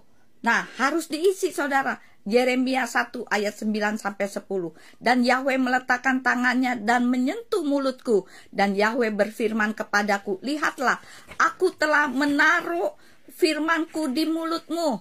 Lihatlah, pada hari ini aku telah menetapkan engkau atas bangsa-bangsa dan atas kerajaan-kerajaan untuk mencabut, dan untuk meruntuhkan dan membinasakan, dan untuk menghempaskan, dan untuk membangun, dan untuk menanam. Jadi saudara, kalau seandainya saudara berkata, oh iya ya, kenapa aku ngomong gini ya? Mungkin itu akibat dulu, saudara. Cabut semua perkataan itu, tanam dengan hal-hal yang baru. Pada waktu nanti setan menuntut, Tuhan akan berkata, hai setan, itu rekaman dulu, sekarang sudah software yang baru. Nah, setan mau ngomong apa? Tidak bisa ngomong apa-apa lagi, dan kemudian setannya kabur. Jadi saudara, jangan pernah berkata hal-hal yang negatif kepada siapapun. Setiap perkataan, entah itu positif atau negatif, berdampak bagi kehidupan kita. Firman Tuhan mengatakan bahwa perkataan memberi buah kepada kita. Sebab itu penting bagi kita untuk kita berkata-kata seperti apa yang firman Tuhan katakan mengenai kita. Bila kita lelah, kita katakan aku kuat dalam Yesua. Bila saat tertekan, katakan Yesua aku mampu menghadapi perkara. Ketika kita kekurangan, katakan Bapak Yahweh Jireh. Ketika kita sakit, melalui biru-birunya aku sembuh. Nah, jika kita menginginkan hal yang baik, maka perkatakan hal-hal yang baik. Perkataan itu seperti doa, saudara. Kebenaran, kebaikan yang kita ucapkan akan mendatangkan berkat bagi kita. Sebaliknya, kekhawatiran, kenajisan, omong jorok akan mendatangkan kutuk. Pada saat perkataan berkat diucapkan, berkat itu menjadi suatu tudung yang menyelubungi kita, sehingga hidup kita selalu berada dalam situasi berkat Bapak Yahweh. Nah, sekian renungan hari ini. Bila saudara diberkati, kirim-kirim pada. Jumpa kembali dengan saya Priscilla di hari ini. Saya akan kembali menceritakan tentang kisah Esau dan Yakub. Apa yang dapat kita petik dari kisah ini? Jangan mendahului rencana Tuhan. Mengapa Iskak mendahului rencana Tuhan? Ternyata Iskak kehilangan kepekaan. Iskak tidak berjalan dalam ketetapan seperti yang Yahweh mau. Jika seorang berjalan dalam ketetapan Tuhan, ia akan memilih apa yang Tuhan pilih dan tidak akan salah dalam memberikan berkat. Iskak lebih mengasihi Esau daripada Yakub. Kenapa, saudara? Hal ini yang membuat Iskak terpaut dengan Esau, karena Esau itu suka berburu dan Iskak suka makan daging buruhannya. Perhatikan, saudara, hobi yang sama bisa membuat hati seseorang tidak lagi memperhatikan apa yang jadi maunya Tuhan. Iskak tidak mengetahui rencana Tuhan, tapi coba saudara perhatikan, kebanyakan tokoh firman Tuhan memberi berkat pada saat sebelum meninggal. Yang pertama, Abraham memberi segala hartanya kepada Iskak sebelum ia meninggal. Kedua, Yakub memberi berkat-berkat kepada anak-anaknya sesaat sebelum ia meninggal. Yusuf berpesan tentang tulang-tulangnya sesaat sebelum ia meninggal. Mose menumpangkan tangannya pada Yosua sebelum ia mati dan memberi berkat untuk 12 suku Israel. Nah, hal ini sangat berbeda sekali dengan Iskak.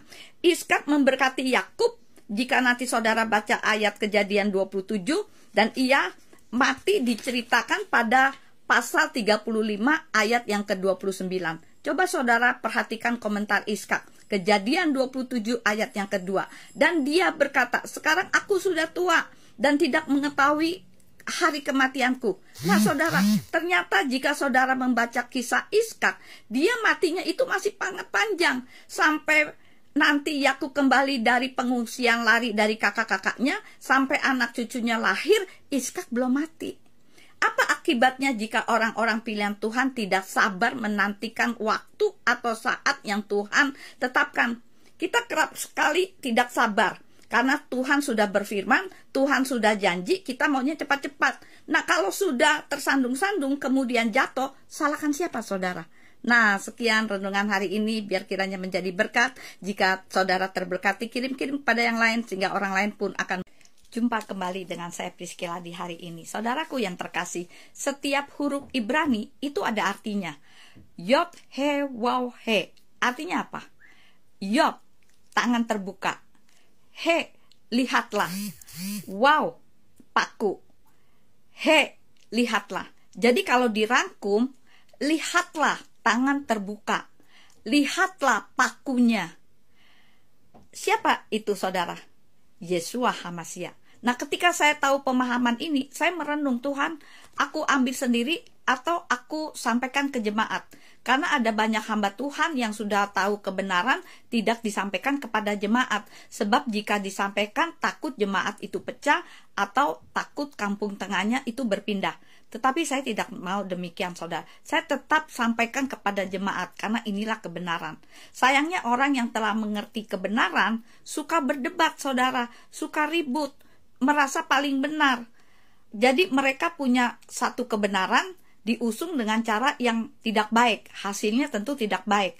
Nah, sekarang kebenaran itu diberikan kepada kita. Kita yang tahu kebenaran, hayo diusung dengan cara yang baik, dan hasilnya akan ada pemulihan nama yang sesungguhnya. Yeskel 39 ayat yang ke-7, aku akan memperkenalkan nama kudusku di tengah-tengah umatku Yisrael, dan aku tidak akan membiarkan nama kudusku dicemarkan lagi, dan bangsa-bangsa akan mengetahui bahwa akulah Yahweh yang maha kudus ada di Yisrael. Nah, kita yang sudah mengenal nama Sang Pencipta, yaitu Yahweh, Mari kita lakukan firman Tuhan agar kitab Sefanya 3 ayat yang ke-9 tergenapi dalam kehidupan kita. Tidak ada lagi sesembahan lain yang kita sebut-sebut dan kita tinggikan dari mulut kita. Coba kita baca ayatnya. Tetapi sesudah itu aku akan mengembalikan kepada bangsa-bangsa bibir yang dibersihkan, supaya mereka semua memanggil kepada nama Yahweh untuk melayaninya dengan bahu-membahu. Nah, saudaraku yang terkasih, sekian firman Tuhan ini, biar kiranya menjadi berkat dimanapun saudara mendengarkan renungan hari ini. Dan apabila saudara terberkati, kirim-kirim kepada yang lain, sehingga orang lain pun akan menerima berkat melalui renungan hari ini. Dan jangan lupa follow TikTok Priscilla. Tuhan Yesus memberkati. Shalom. Jumpa kembali dengan saya Priscilla di hari ini. Saudaraku yang terkasih, di dalam kitab Daniel 12 ayat yang keempat, tetapi engkau hai Daniel, sembunyikanlah segala firman itu dan meteraikanlah kitab itu sampai pada akhir zaman. Banyak orang akan berlari kian kemari dan pengetahuan akan bertambah. Nah saudara, ayat tersebut ada kata sembunyikanlah, meteraikanlah sampai pada akhir zaman. Saudara, di akhir zaman ini orang mulai menyelidik, pengetahuan makin bertambah. Ayat 9. Dan dia berkata, pergilah Daniel, sebab firman ini akan tertutup dan termeterai sampai akhir zaman. Ada hal-hal yang diungkapkan baru muncul pada akhir zaman yang sekian lama terselubung, dan itu sudah dinubuatkan di dalam kitab Daniel, saudara. Tetapi di akhir zaman ini, nama Yahweh diekspos kembali. Yesaya 45 ayat 5-6. Akulah Yahweh, dan tidak ada yang lain selain aku, tidak ada Elohim. Aku akan memperlengkapimu walaupun engkau tidak mengenalku, supaya mereka dapat mengetahui dari timur sampai ke barat bahwa selain aku tidak ada yang lain. Akulah Yahweh dan tidak ada yang lain. Nah saudaraku yang terkasih, sangat miris sekali karena sebagian umat Tuhan itu masih belum mengenal dan bahkan menolak nama Yahweh. Pada saat di persidangan LAI, orang-orang pegawai pengadilan yang mengikuti jalannya persidangan itu berceloteh. Lihat tuh, orang-orang Kristen ributin nama Tuhannya, bingung sendiri siapa nama Tuhannya. Malu kan saudara? Nah, Mazmur 8 ayat yang kedua. Ya Yahweh, Tuhan kami, betapa mulia namamu di seluruh bumi, yang menempatkan keagunganmu di atas langit. Jadi semua ciptaan itu menuju pada Sang Pencipta. Sakaria 14 ayat yang ke-9. Dan pada hari itu Yahweh akan menjadi raja atas seluruh bumi. Yahweh lah satu-satunya dan namanya pun satu.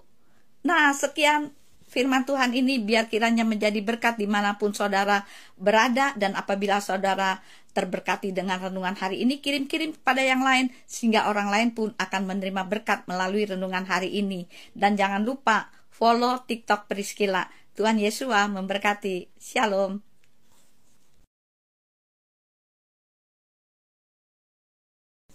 Jumpa kembali dengan saya Priscilla di hari ini. Saudaraku yang terkasih, Tuhan banyak sekali berbicara tentang mulut, lidah, dan hati. Kita pasti pernah menemui orang-orang yang ketika membuka mulutnya bisa mengubah suasana sekeliling menjadi lebih baik, atau mungkin kita menghindari orang-orang tertentu karena bicaranya selalu suka menyindir, suka menyakiti, dan lain sebagainya. Nah, Tuhan menciptakan lidah itu untuk apa sih? Untuk berbicara, untuk makan, untuk mencicipi rasa. Dan lidah juga berperan untuk menghasilkan huruf-huruf ketika kita bersuara. Tanpa lidah, seseorang sulit dimengerti ketika berbicara. Coba kita lihat Pengkhotbah 5 ayat yang kedua. Di situ dikatakan apa? Janganlah terburu-buru dengan mulutmu, dan janganlah hatimu lekas-lekas mengeluarkan kata-kata di hadapan Elohim. Karena Elohim di surga dan engkau di bumi. Sebab itu biarlah perkataanmu sedikit. Nah, saudaraku yang terkasih, ayat ini mengatakan hati-hati di dalam mengeluarkan kata-kata. Karena walaupun anggota kecil di tubuh kita, namun dapat memegahkan perkara-perkara yang besar atau meruntuhkan segala sesuatunya. Jadi saudaraku yang terkasih, sebelum keluar dari mulut adanya di mana? Adanya di hati. Baru kemudian keluar dari mulut. Baru setelah itu ada dua yang melaksanakannya. Yaitu, satu, kita sendiri yang melaksanakannya. Yang kedua, setan yang melaksanakannya.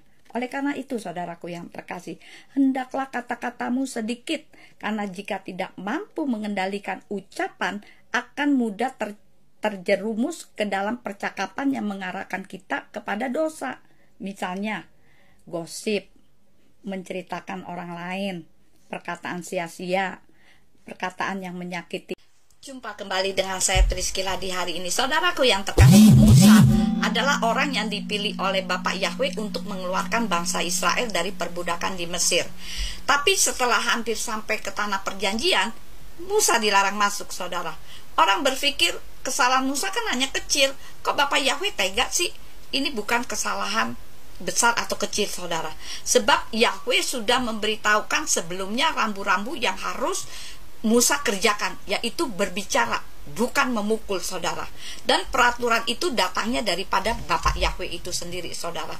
Jadi bukan berarti Bapak Yahweh itu kejam, saudara. Musa memukul bukit batu itu sebanyak 2 kali. Padahal Tuhan hanya menyuruhnya berbicara, bukan memukulnya, saudara. Nah, hal ini berarti Musa tidak taat akan perintah Bapak Yahweh, saudara. Itu sebabnya Bapak Yahweh murka kepada Musa dan Harun, saudara. Nah, jika dilihat dari kacamata manusia, kesalahan Musa itu kecil, gak ada apa-apanya, saudara. Tapi jika dilihat dari kacamata Bapak Yahweh, kesalahan Musa dan Harun itu bukanlah kesalahan kecil, saudara. Dan bukan kesalahan yang sepele, saudara. Tetapi ini sudah termasuk dosa pemberontakan, saudara. Nah, untuk itu, saudara, sebagai umat Tuhan, kita pun harus tahu rambu-rambu yang sudah diberikan Bapak Yahweh. Kita harus menyembah kepada Bapak Yahweh di dalam Yeshua HaMashiach. Dan tidak boleh ada ilah-ilah bangsa asing untuk kita sembah, saudara. Karena untuk kita bisa masuk ke dalam sorga, ada passwordnya. Di dahinya ada nama Bapaknya dan nama anaknya. Wahyu 14 ayat yang pertama. Ingat password, tentu kita ingat ATM. Kalau saudara mau mengambil uang di ATM, walaupun itu uang saudara sendiri, apabila passwordnya salah, maka uang saudara tidak akan keluar. Kemudian ada orang bilang, apa kaitannya password dengan kerajaan sorga? Memangnya untuk masuk dalam sorga harus ada password? Kebanyakan orang berpikir password itu ibarat rumah, masuk rumah adalah pintunya. Sebenarnya bukan begitu, saudara. Melainkan kunci dari pintu itu sendiri, saudara. Rumah atau sorga adalah Bapak Yahweh. Pintunya adalah Yeshua. Kuncinya adalah kasih. Jadi saudaraku yang terkasih, kita harus taat akan perintah Bapak Yahweh sehingga kita bisa masuk ke dalam sorga. Nah, sekian renungan hari ini, biar kiranya menjadi berkat dimanapun saudara mendengarkan renungan hari ini. Apabila jumpa kembali dengan saya Priscilla di hari ini. Saudaraku yang terkasih, di dalam kitab Daniel 12 ayat yang keempat, tetapi engkau hai Daniel, sembunyikanlah segala firman itu dan meteraikanlah kitab itu sampai pada akhir zaman. Banyak orang akan berlari kian kemari dan pengetahuan akan bertambah. Nah, saudara, ayat tersebut ada kata sembunyikanlah, meteraikanlah sampai pada akhir zaman. Saudara, di akhir zaman ini orang mulai menyelidik, pengetahuan semakin bertambah. Ayat 9, dan dia berkata, pergilah Daniel, sebab firman ini akan tertutup dan termeterai sampai akhir zaman. Ada hal-hal yang diungkapkan baru muncul pada akhir zaman yang sekian lama terselubung, dan itu sudah dinubuatkan dalam kitab Daniel, saudara. Tetapi di akhir zaman ini, nama Yahweh kembali diekspos, saudara. Yesaya 45 ayat 5 sampai 6. Akulah Yahweh dan tidak ada yang lain. Selain aku, tidak ada Elohim. Aku akan memperlengkapimu, walaupun engkau tidak mengenalku. supaya mereka dapat mengetahui dari timur sampai ke barat bahwa selain aku tidak ada yang lain. Akulah Yahweh dan tidak ada yang lain. Saudaraku yang terkasih, hal ini sangat miris sekali karena sebagian umat Tuhan masih belum mengenal bahkan menolak nama Yahweh. Saat di persidangan LAI, orang-orang pegawai pengadilan yang mengikuti jalannya persidangan itu berceloceh, saudara. Biarin aja orang Kristen sama orang Kristen berantem, mempeributkan nama Tuhannya. Mereka tidak tahu siapa nama Tuhannya. Malu kan, saudara? Saudaraku yang terkasih, Mazmur 8 ayat yang kedua, ya Yahweh Tuhan kami, betapa mulia namamu di seluruh bumi, yang menempatkan keagunganmu di atas bumi. Jadi semua ciptaan menuju kepada Sang Pencipta. Sakaria 14 ayat yang ke-9, dan pada hari itu Yahweh akan menjadi raja atas seluruh bumi. Yahweh lah satu-satunya dan namanya pun satu. Nah, sekian renungan hari ini, biar kiranya menjadi berkat dimanapun saudara mendengarkannya. Apabila saudara terberkati, kirim-kirim kepada yang lain, sehingga orang lain pun akan menerima berkat melalui renungan hari ini. Dan jangan lupa follow TikTok Priscilla. Tuhan Yesus memberkati.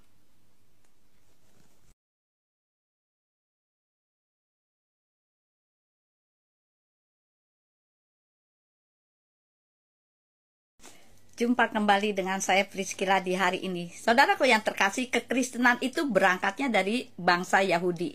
Orang Yahudi percaya Yahweh, tidak percaya Yesua, tidak percaya Allah. Nah, menjadi orang Kristen itu tidak boleh main-main, saudara. Harus serius, karena waktunya sudah sangat singkat. Sekarang kita lihat orang Kristen Indonesia. Orang Kristen Indonesia tidak percaya Yahweh, percaya Yesua, percaya Allah. Nah, orang Kristen Mesianik percaya Yahweh, percaya Yesua, tidak percaya Allah. Allah tidak boleh ada di sorga.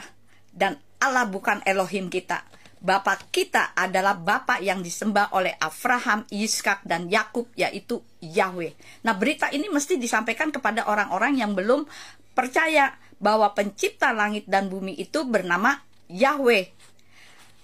Kenapa sampai nama Yahweh diganti? Ada yang mengatakan, oh itu kan nama yang kudus, sehingga jangan disebut, tidak boleh disebut sembarangan. Padahal dalam Yesaya 42 ayat yang ke-8, di situ dikatakan, akulah Yahweh, itulah namaku, dan aku tidak akan memberi. Jumpa kembali dengan saya Priscilla di hari ini. Saudaraku yang terkasih, gambaran Elohim sebagai pencipta itu hal yang biasa. Tetapi siapa Elohim menurut kita? Keluaran 3 ayat yang ke-15. Dan Elohim berfirman lagi kepada Musa, katakanlah demikian kepada Bani Israel, Yahweh Elohim leluhurmu, Elohimnya Abraham, Elohimnya Ishak, dan Elohimnya Yakub telah mengutus aku kepadamu. Itulah namaku untuk selama-lamanya, dan itulah pengingatku turun-temurun. Nah, hal apa yang ingin ditekankan Elohim dengan pernyataan dalam ayat tersebut? Yang pertama, Elohimnya Abraham adalah Elohim yang memanggil Abraham keluar dari Uskadim untuk memasuki dan mewarisi tanah perjanjian. Elohim juga yang akan memberkati dan menjadikan Abraham berkat bagi orang lain. Nah, kata Elohimnya Abraham akan selalu mengingatkan kita bahwa Tuhan yang telah sediakan dan juga menjadikan kita berkat bagi orang lain. Yang kedua, Elohimnya Ishak. Saat Ishak lahir, Sarah berkata dalam Kejadian 21 ayat 6-7, dan Sarah berkata, Elohim telah menjadikan aku bahan tertawaan. Setiap orang yang mendengar akan mentertawakan aku. Selanjutnya dia berkata, siapakah yang telah mengatakan kepada Abraham bahwa Sarah akan menyusui anak? Sebab aku telah melahirkan seorang anak laki-laki pada masa tuanya. Itulah Elohimnya Ishak, yaitu Tuhan yang akan selalu mengingatkan kita bahwa Elohimlah pembuat mujizat yang sanggup melakukan perkara yang besar bagi kita. Yang ketiga, Elohimnya Yakub. Kejadian 28 ayat 20-21. Dan Yakub mengucapkan sumpah dengan mengatakan, jika Elohim menyertai aku dan melindungi aku dalam perjalanan yang kujalani ini, dan memberikan aku roti untuk dimakan serta pakaian untuk dipakai, dan aku telah pulang kembali dengan selamat ke rumah ayahku, maka Yahweh akan menjadi Elohimku. Itulah Elohimnya Yakub. Maka itu Elohimnya mereka memberikan pengertian yang benar keberadaannya di dalam kehidupan kita, sehingga kita mengenal dan percaya kepada Elohimnya, yaitu Bapa Yahweh, bukan Elohim yang lain. Elohim yang lain adalah ilah-ilah bangsa asing. 1 Tawari 16 ayat yang ke-26. Sebab semua ilah bangsa-bangsa asing adalah berhala, tetapi Yahweh lah yang telah menjadikan langit. Maka itu kita menyembah kepada Tuhan yang benar-benar Tuhan, yaitu Tuhan yang disembah oleh Abraham, Yiskak, dan Yakub. Nah, sekian renungan hari ini, biar kiranya menjadi berkat dimanapun saudara mendengarkan renungan hari ini. Dan bila saudara terberkati, kirim-kirim kepada yang lain, sehingga orang lain pun akan menerima berkat melalui renungan hari ini. Dan jangan lupa follow TikTok Priscilla. Tuhan Yesus memberkati.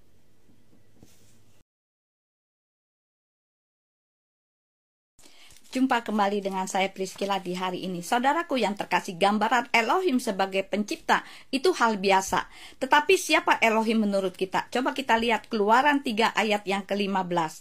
Dan Elohim berfirman lagi kepada Musa, katakanlah demikian kepada Bani Israel, Yahweh Elohim leluhurmu, Elohimnya Abraham, Elohimnya Iskak, Elohimnya Yakub, telah mengutus aku kepadamu. Itulah namaku untuk selama-lamanya, dan itulah pengingat bagiku turun-temurun. Hal apa yang ingin ditekankan Elohim dengan pernyataan dalam ayat tersebut, saudara? Yang pertama, Elohimnya Abraham adalah Elohim yang memanggil Abraham keluar dari Uskadim untuk memasuki dan mewarisi tanah perjanjian. Elohim juga yang akan memberkati dan menjadikan Abraham berkat bagi orang lain. Nah, kata Elohimnya Abraham akan selalu mengingatkan kita bahwa Tuhan yang telah sediakan dan juga menjadikan kita berkat bagi orang lain. Yang kedua, Elohimnya Iskak. Saat Iskak lahir, Sarah berkata dalam Kejadian 21 ayat 6-7. Dan Sarah berkata, Elohim telah menjadikan aku bahan tertawaan. Setiap orang yang mendengar akan mentertawakan aku. Selanjutnya dia berkata, siapakah yang telah mengatakan kepada Abraham bahwa Sarah akan menyusui anak? Sebab aku telah melahirkan seorang anak laki-laki pada masa tuanya. Itulah Elohimnya Iskak, yaitu Tuhan yang akan selalu mengingatkan kita bahwa Elohimlah pembuat mujizat yang sanggup melakukan perkara-perkara besar bagi kita. Yang ketiga, Elohimnya Yakub. Kejadian 28 ayat 20-21. Dan Yakub mengucapkan sumpah dengan mengatakan, jika Elohim menyertai aku dan melindungi aku dalam perjalanan yang kujalani ini, dan Dia memberikan kepadaku roti untuk dimakan serta pakaian untuk dipakai, dan aku telah kembali ke rumah dengan selamat ke rumah ayahku, maka Yahweh akan menjadi Elohimku. Itulah Elohimnya Yakub. Maka itu Elohimnya mereka memberikan pengertian yang benar tentang keberadaannya di dalam hidup kita, sehingga kita mengenal dan percaya kepada Elohimnya Abraham, Elohimnya Iskak, dan Elohimnya Yakub, karena Elohimnya mereka adalah Bapa Yahweh, pencipta alam semesta, bukan Elohim yang lain. Elohim yang lain adalah ilah bangsa asing. 1 Tawari 16 ayat 26. Sebab semua ilah bangsa-bangsa adalah berhala, tetapi Yahweh lah yang telah menjadikan langit. Maka itu kita menyembah kepada Tuhan yang benar-benar Tuhan, yang disembah oleh Abraham, Iskak, dan Yakub. Nah, sekian renungan hari ini, biar kiranya menjadi berkat dimanapun saudara mendengarkan. Bila jumpa kembali dengan saya Priscilla di hari ini, saudara. Hari ini kita akan belajar dari Matius 6 ayat 9-15 tentang doa Bapa kami yang diajarkan oleh Tuhan Yeshua HaMashiach. Ayat 9, Bapa kami yang di sorga, dikuduskanlah namamu. Pernah terbesit enggak pertanyaan dalam doa Bapa kami dengan kata dikuduskanlah namamu? Nama Bapaknya Yeshua itu siapa? Ini yang tidak pernah terpikir oleh orang Kristen. Itulah lihainya setan, saudara. Pada semua orang Kristen itu hafal dengan doa Bapa kami, tapi orang Kristen tidak pernah bertanya siapa yang dimaksud Bapaknya Yeshua itu siapa. Padahal jelas Yeshua katakan dikuduskanlah namamu. Kok tidak ada pertanyaan siapa yang disebut itu? Nah, ini tertutup sekian abad, saudara. Dan hari ini biarlah kita mengerti dan dikembalikan kepada firman yang sesungguhnya. Yesaya 64 ayat yang ke-8. Namun sekarang ya Yahweh, engkaulah Bapa kami. Kami adalah tanah liat dan engkaulah pejunan kami, dan kami semua adalah karya tanganmu. Jadi nama Bapa yang dimaksud Yeshua itu ngerti persis, saudara. yang dimaksud adalah Yahweh. Yohanes 5 ayat 43. Aku akan datang dalam nama Bapakku, dan kamu tidak menerima aku. Jika orang lain datang dalam namanya sendiri, kamu akan menerimanya. Jadi Yesua itu datang dengan nama Bapa Yahweh. Yahweh sebagai pencipta yang tidak kelihatan menjadi manusia yang kelihatan dalam wujud Yesua. Yesua berkata, aku datang dalam nama Bapakku. Aku dan Bapa adalah satu. Inilah kebenaran yang mesti diungkapkan, saudara. Yohanes 8 ayat 28. Oleh karena itu Yesua berkata kepada mereka, bila mana kamu meninggikan anak manusia, maka kamu akan mengetahui bahwa akulah dia, dan aku tidak melakukan apapun dari diriku sendiri, melainkan sebagaimana Bapakku mengajari aku, hal-hal itulah yang aku katakan. Dan Yesua berkata, barang siapa melihat aku, ia sudah melihat Bapa, sebab aku dan Bapa adalah satu. Kemudian ada orang bertanya, wah kalau begitu, kalau berdoa manggil Yahweh atau Yesua? Nama saya Priscilla Yunita. Ada yang manggil Priscilla, ada yang manggil Yunita. Gak apa-apa, karena itu nama saya. Jadi saudara tidak usah dikacaukan, saudara sebut Yahweh atau Yesua, gak apa-apa, sebab Bapa dan Yesua adalah satu. Tapi jika orang memanggil saya dengan sebutan Bagong, itu baru persoalan. Nah, sekian renungan hari ini, biar kiranya menjadi berkat bagi saudara mendengarkan renungan hari ini. Kirim-kirim kepada yang lain, sehingga orang lain pun akan menerima berkat melalui renungan hari ini. Dan follow. Jumpa kembali dengan saya Priscilla di hari ini. Saudaraku yang terkasih, kita harus waspada dalam menggunakan mulut, lidah, pikiran, dan hati kita, sehingga tidak menjadi senjata bagi si setan untuk mencelakai diri kita sendiri maupun orang lain, saudara. Jadi hati-hati dengan perkataan yang keluar dari dalam hati. Sebab sebelum berkata adanya di mana? Di hati.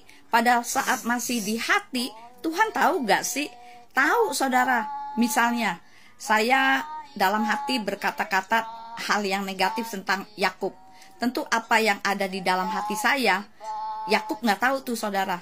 Tapi sebelum terucap keluar, itu Tuhan tahu. Nah, itu stempel, saudara. Dan pada saat stempel itu diucapkan, setan akan tangkap, saudara. Karena setan selalu menangkap hal-hal yang negatif untuk dijadikan bukti, saudara.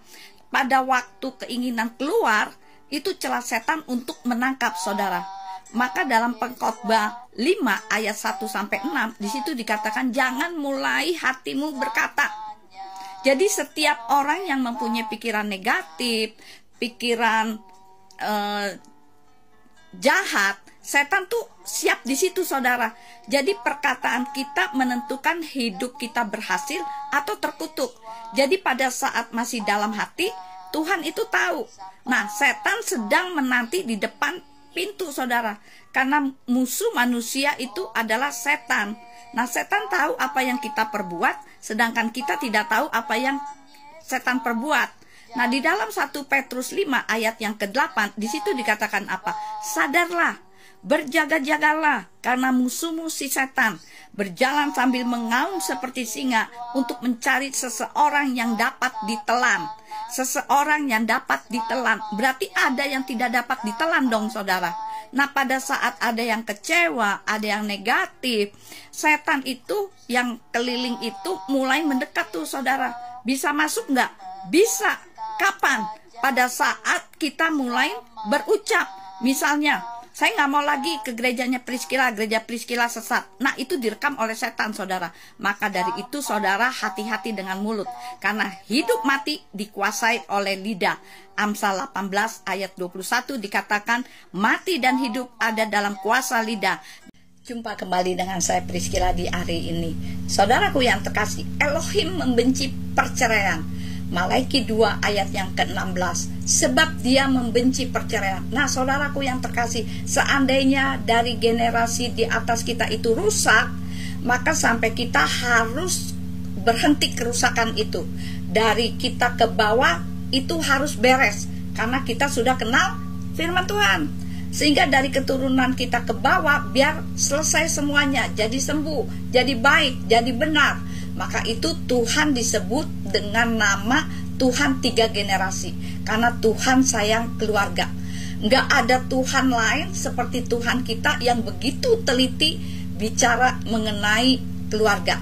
Tuhannya orang Kristen adalah satu-satunya Tuhan yang menghormati pernikahan.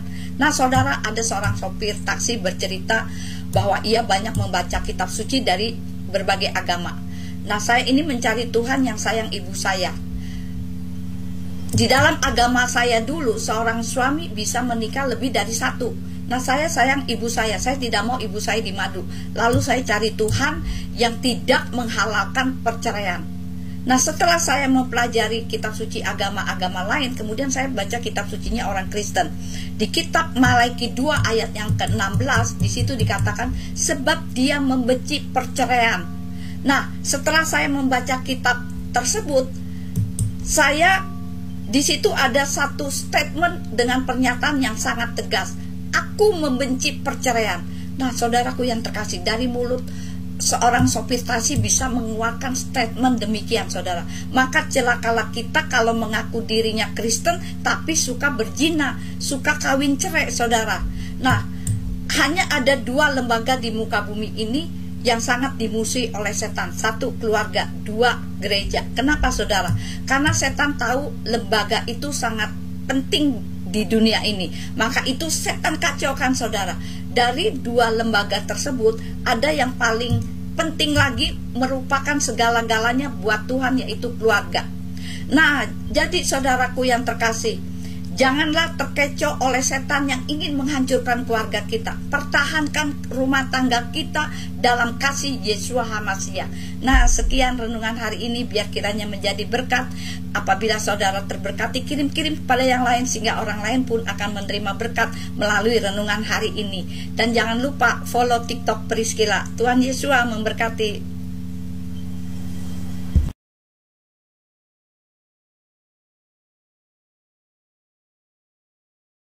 Jumpa kembali dengan saya Priscilla di hari ini. Saudaraku yang terkasih, kita harus bangga karena dari semua makhluk ciptaan Tuhan, kita yang terutama diberitahu akan kebenaran nama Yahweh daripada yang lain. Karena tidak semua orang mendapatkan anugerah di dalam pengenalan nama Bapak Yahweh. Nah setelah kita mengenal kebenaran, ada yang bertanya begini saudara, Priscilla, bagaimana dengan baptisan? Apakah perlu diulang kembali? Karena saya dulu dibaptis dalam nama Allah Bapa, Allah Anak, dan Ruach HaKodes. Nah, saya langsung kaget saudara. Ternyata perlu saudara baptisan pembaharuan. Karena saat dulu dibaptis, bukan spiritnya Bapak Yahweh.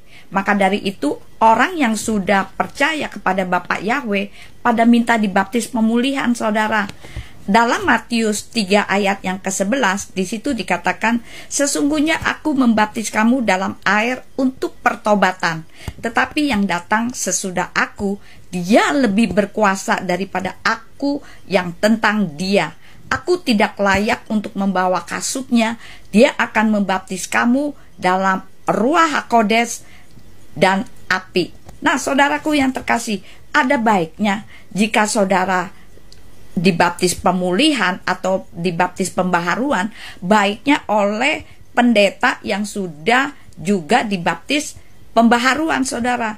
Jika pendeta tersebut belum dibaptis pembaharuan, lebih baik nggak usah saudara, karena ini bicara spirit saudara. Jadi saudaraku yang terkasih, ayo rendahkan hati saudara untuk baharui secara keseluruhan kehidupan kita, sehingga tidak ada lagi spirit dari sesembahan bangsa-bangsa. Matius 28 ayat 19 sampai 20. Oleh karena itu, seraya pergi, muridkanlah semua bangsa dengan membaptis mereka ke dalam nama Bapa, Putra, dan Ruach HaKodes. Ke dalam nama Bapa. Siapa nama Bapaknya? Tentu punya nama, yaitu Yahweh. Nah putranya kita sudah tahu, Yeshua HaMashiach. Jadi kita harus dibaptis dengan nama yang benar saudara, yaitu dalam nama Bapak Yahweh, Yeshua HaMashiach, dan Ruach HaKodes. Nah sekian renungan hari ini, biar kiranya menjadi berkat dimanapun saudara mendengarkannya. Apabila saudara terberkati, kirim-kirim pada yang lain, sehingga orang lain pun akan menerima berkat melalui renungan hari ini. Dan jangan lupa follow TikTok Priscilla. Tuhan Yesus memberkati.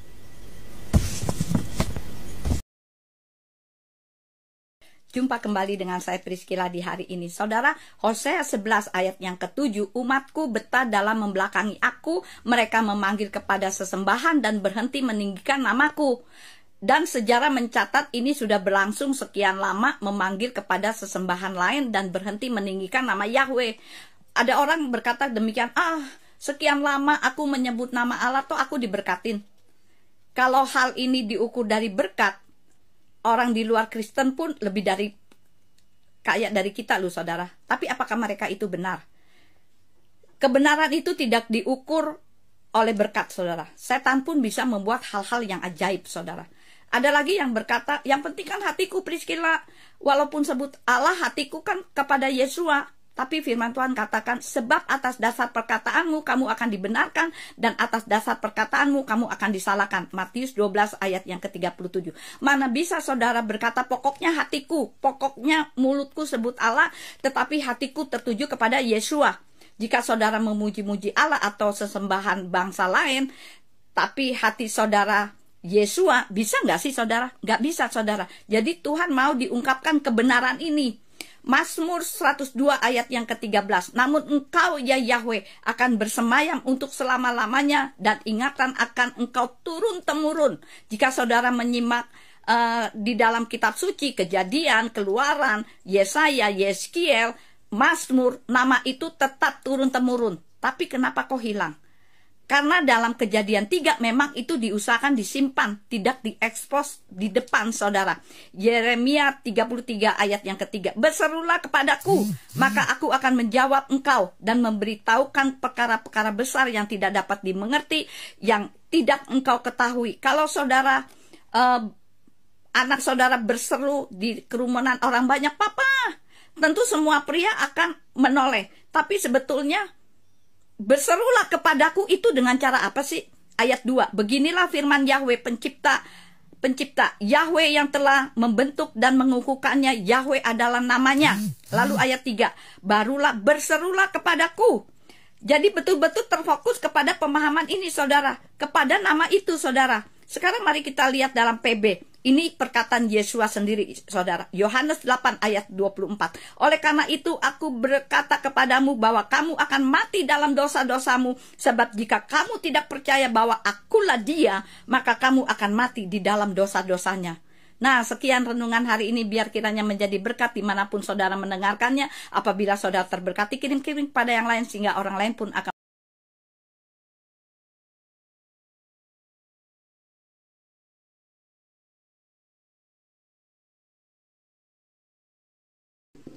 Jumpa kembali dengan saya Priscilla di hari ini. Topik renungan hari ini, Tuhan turut bekerja. Roma 8 ayat yang ke-28. Di situ dikatakan, kita tahu sekarang bahwa Tuhan turut bekerja dalam segala sesuatu untuk mendatangkan kebaikan. Saudara perhatikan, di situ ada tertulis kita tahu sekarang. Sekarang saya tahu. Berarti sebelumnya tahu nggak sih saudara? Nggak tahu, baru di posisi sekarang saudara jadi tahu. Ada seorang anak kecil marah kepada maminya, mami jahat. Saya selalu disuruh belajar sehingga waktu main saya itu menjadi tidak ada. Tapi nanti saudara, ketika anak tersebut sudah jadi sarjana, sudah berhasil di dalam kehidupannya, anak tersebut baru tahu, oh mami marah-marah untuk saya belajar agar saya bisa jadi seperti sekarang ini, jadi sarjana, berhasil di dalam kehidupannya.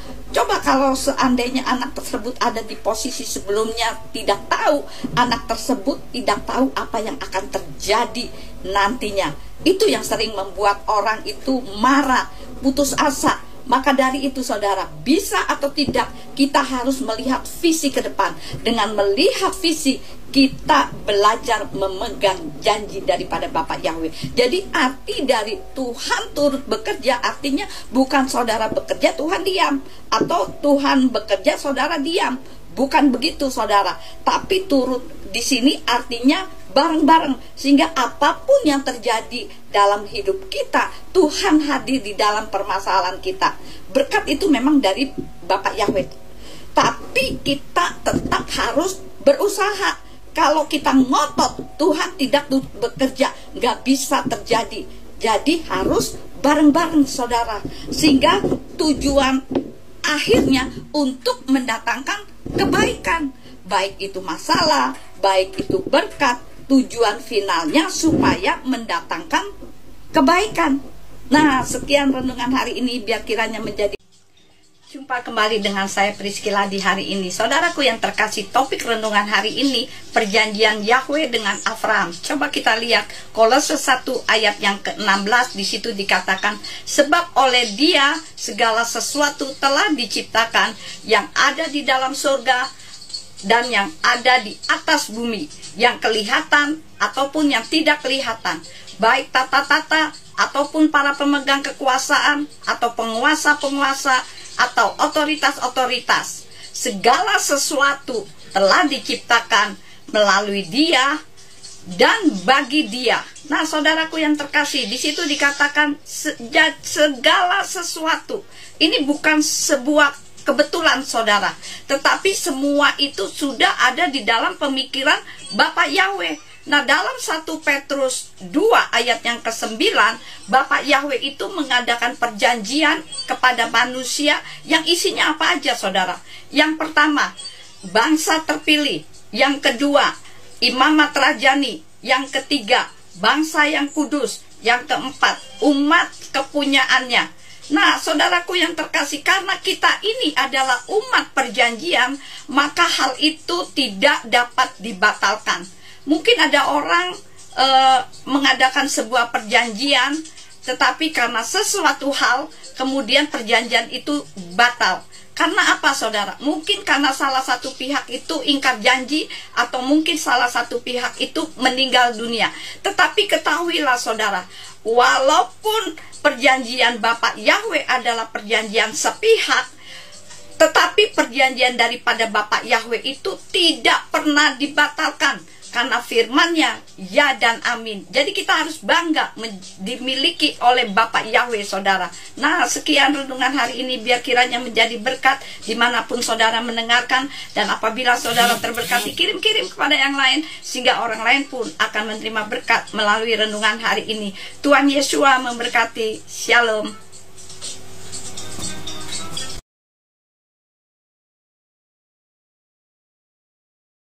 Jumpa kembali dengan saya Priscilla di hari ini. Topik renungan hari ini peringatan Tuhan untuk kebaikan kita. Nah, saudaraku yang terkasih, banyak orang Kristen berpaling dari Tuhan hanya karena apa? Jabatan, pernikahan, masalah, keuangan, dan lain sebagainya. Saya merasa prihatin dan saya merasa sedih dan sangat menyayangkan bila ada anak-anak Tuhan seperti itu, saudara. Dalam Matius 22 ayat 37-38, kasihilah Yahweh Elohimmu dengan segenap hatimu dan dengan segenap jiwamu, dengan segenap akal budimu. Itulah perintah pertama.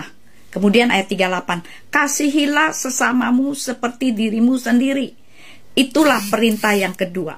Apa saja sih peringatan Tuhan untuk kita? Yang pertama, jangan menyembah kepada sesembahan bangsa-bangsa, karena semua sesembahan bangsa-bangsa adalah berhala.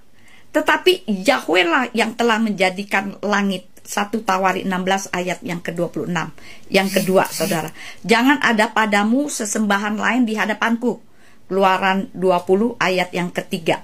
Yang ketiga, saudara, Keluaran 23 ayat yang ke-13. Dan dalam segala hal yang telah kufirmankan kepadamu, haruslah kamu waspada. Juga nama sesembahan lain jangan kamu sebut-sebut. Itu juga jangan terdengar dari mulutmu. Sebab Elohim yang kita sembah adalah Elohim pencemburu. Yang keempat, saudara, terkutuklah orang yang mengandalkan manusia dan yang mengandalkan kekuatan serta hatinya menyimpang kepada Yahweh. Yeremia 17 ayat yang kelima. Sekarang yang kelima. Bukan setiap orang yang berkata kepadamu, Tuhan, Tuhan, dia akan masuk ke dalam kerajaan sorga, melainkan dia yang melakukan perintah Bapakku yang di surga. Matius 7 ayat yang ke-21. Jadi saudaraku yang terkasih, ayo, Tuhan masih memberi kesempatan untuk kita bertobat, saudara, saat ini. Permuliakan hidup kita ini untuk kita menyembah kepada Tuhannya Abraham, Yiskak, dan Yakub. Jangan kita menyesal di kemudian hari, karena hidup kita di muka bumi ini tidak ada yang tahu kapan kita akan dipanggil Tuhan.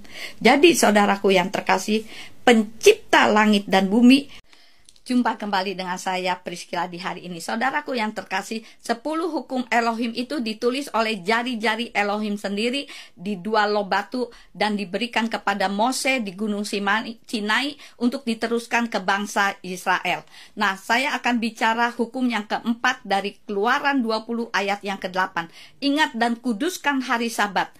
6 hari engkau bekerja. Hari ke-7 Sabat bagi Yahweh. Yahweh memberkati hari Sabat. Nah, saudaraku yang terkasih, hukum yang keempat adalah hukum yang terakhir dari 10 hukum yang untuk Yahweh, yaitu supaya kita mengingat dan mengkuduskan hari Sabat. Di dalam kitab suci kita mengenal bagaimana Bapak Yahweh marah kepada orang Yahudi ketika mereka melakukan aktivitas di hari Sabat.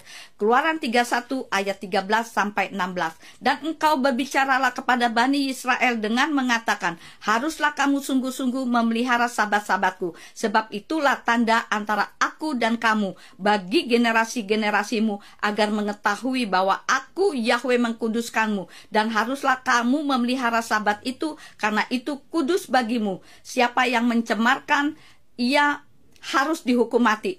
Sebab setiap orang yang melakukan pekerjaan di dalamnya, maka dia harus dilenyapkan nyawanya dari tengah-tengah bangsanya. 6 hari lamanya pekerjaan boleh dilakukan, tetapi pada hari yang ke-7, yaitu Sabat, adalah penghentian kudus bagi Yahweh. Setiap orang yang melakukan pekerjaan pada hari Sabat itu haruslah dia mati dibunuh. Dan haruslah Bani Israel memelihara Sabat itu untuk melaksanakan Sabat itu bagi generasi-generasi mereka suatu perjanjian untuk selama-lamanya. Jadi ayat ini mengajarkan kepada kita bagaimana Yahweh marah kepada Bani Israel kalau mereka tidak mengkuduskan hari Sabat, mereka masih melakukan aktivitas. Nama-nama hari, hari ke-1 Yom Rishon, Minggu, hari kedua Yom Seni, Senin, hari ketiga Yom Selisi, Selasa, hari keempat Yom Revi'i, Rabu, hari kelima Yom Kamisi, Kamis, hari keenam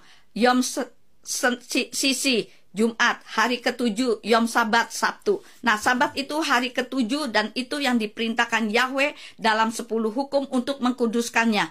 Apabila orang mau ibadah hari Minggu, hari Senin, hari Selasa, dan seterusnya, gak apa-apa saudara. Tapi Yom Sabat itu ya Sabtu, Yom Rishon itu ya Minggu. Nah, sekian renungan hari ini, biar kiranya jumpa kembali dengan saya Priscilla di hari ini. Topik renungan hari ini, rumah tabernakel duniawi kita ini akan dibongkar.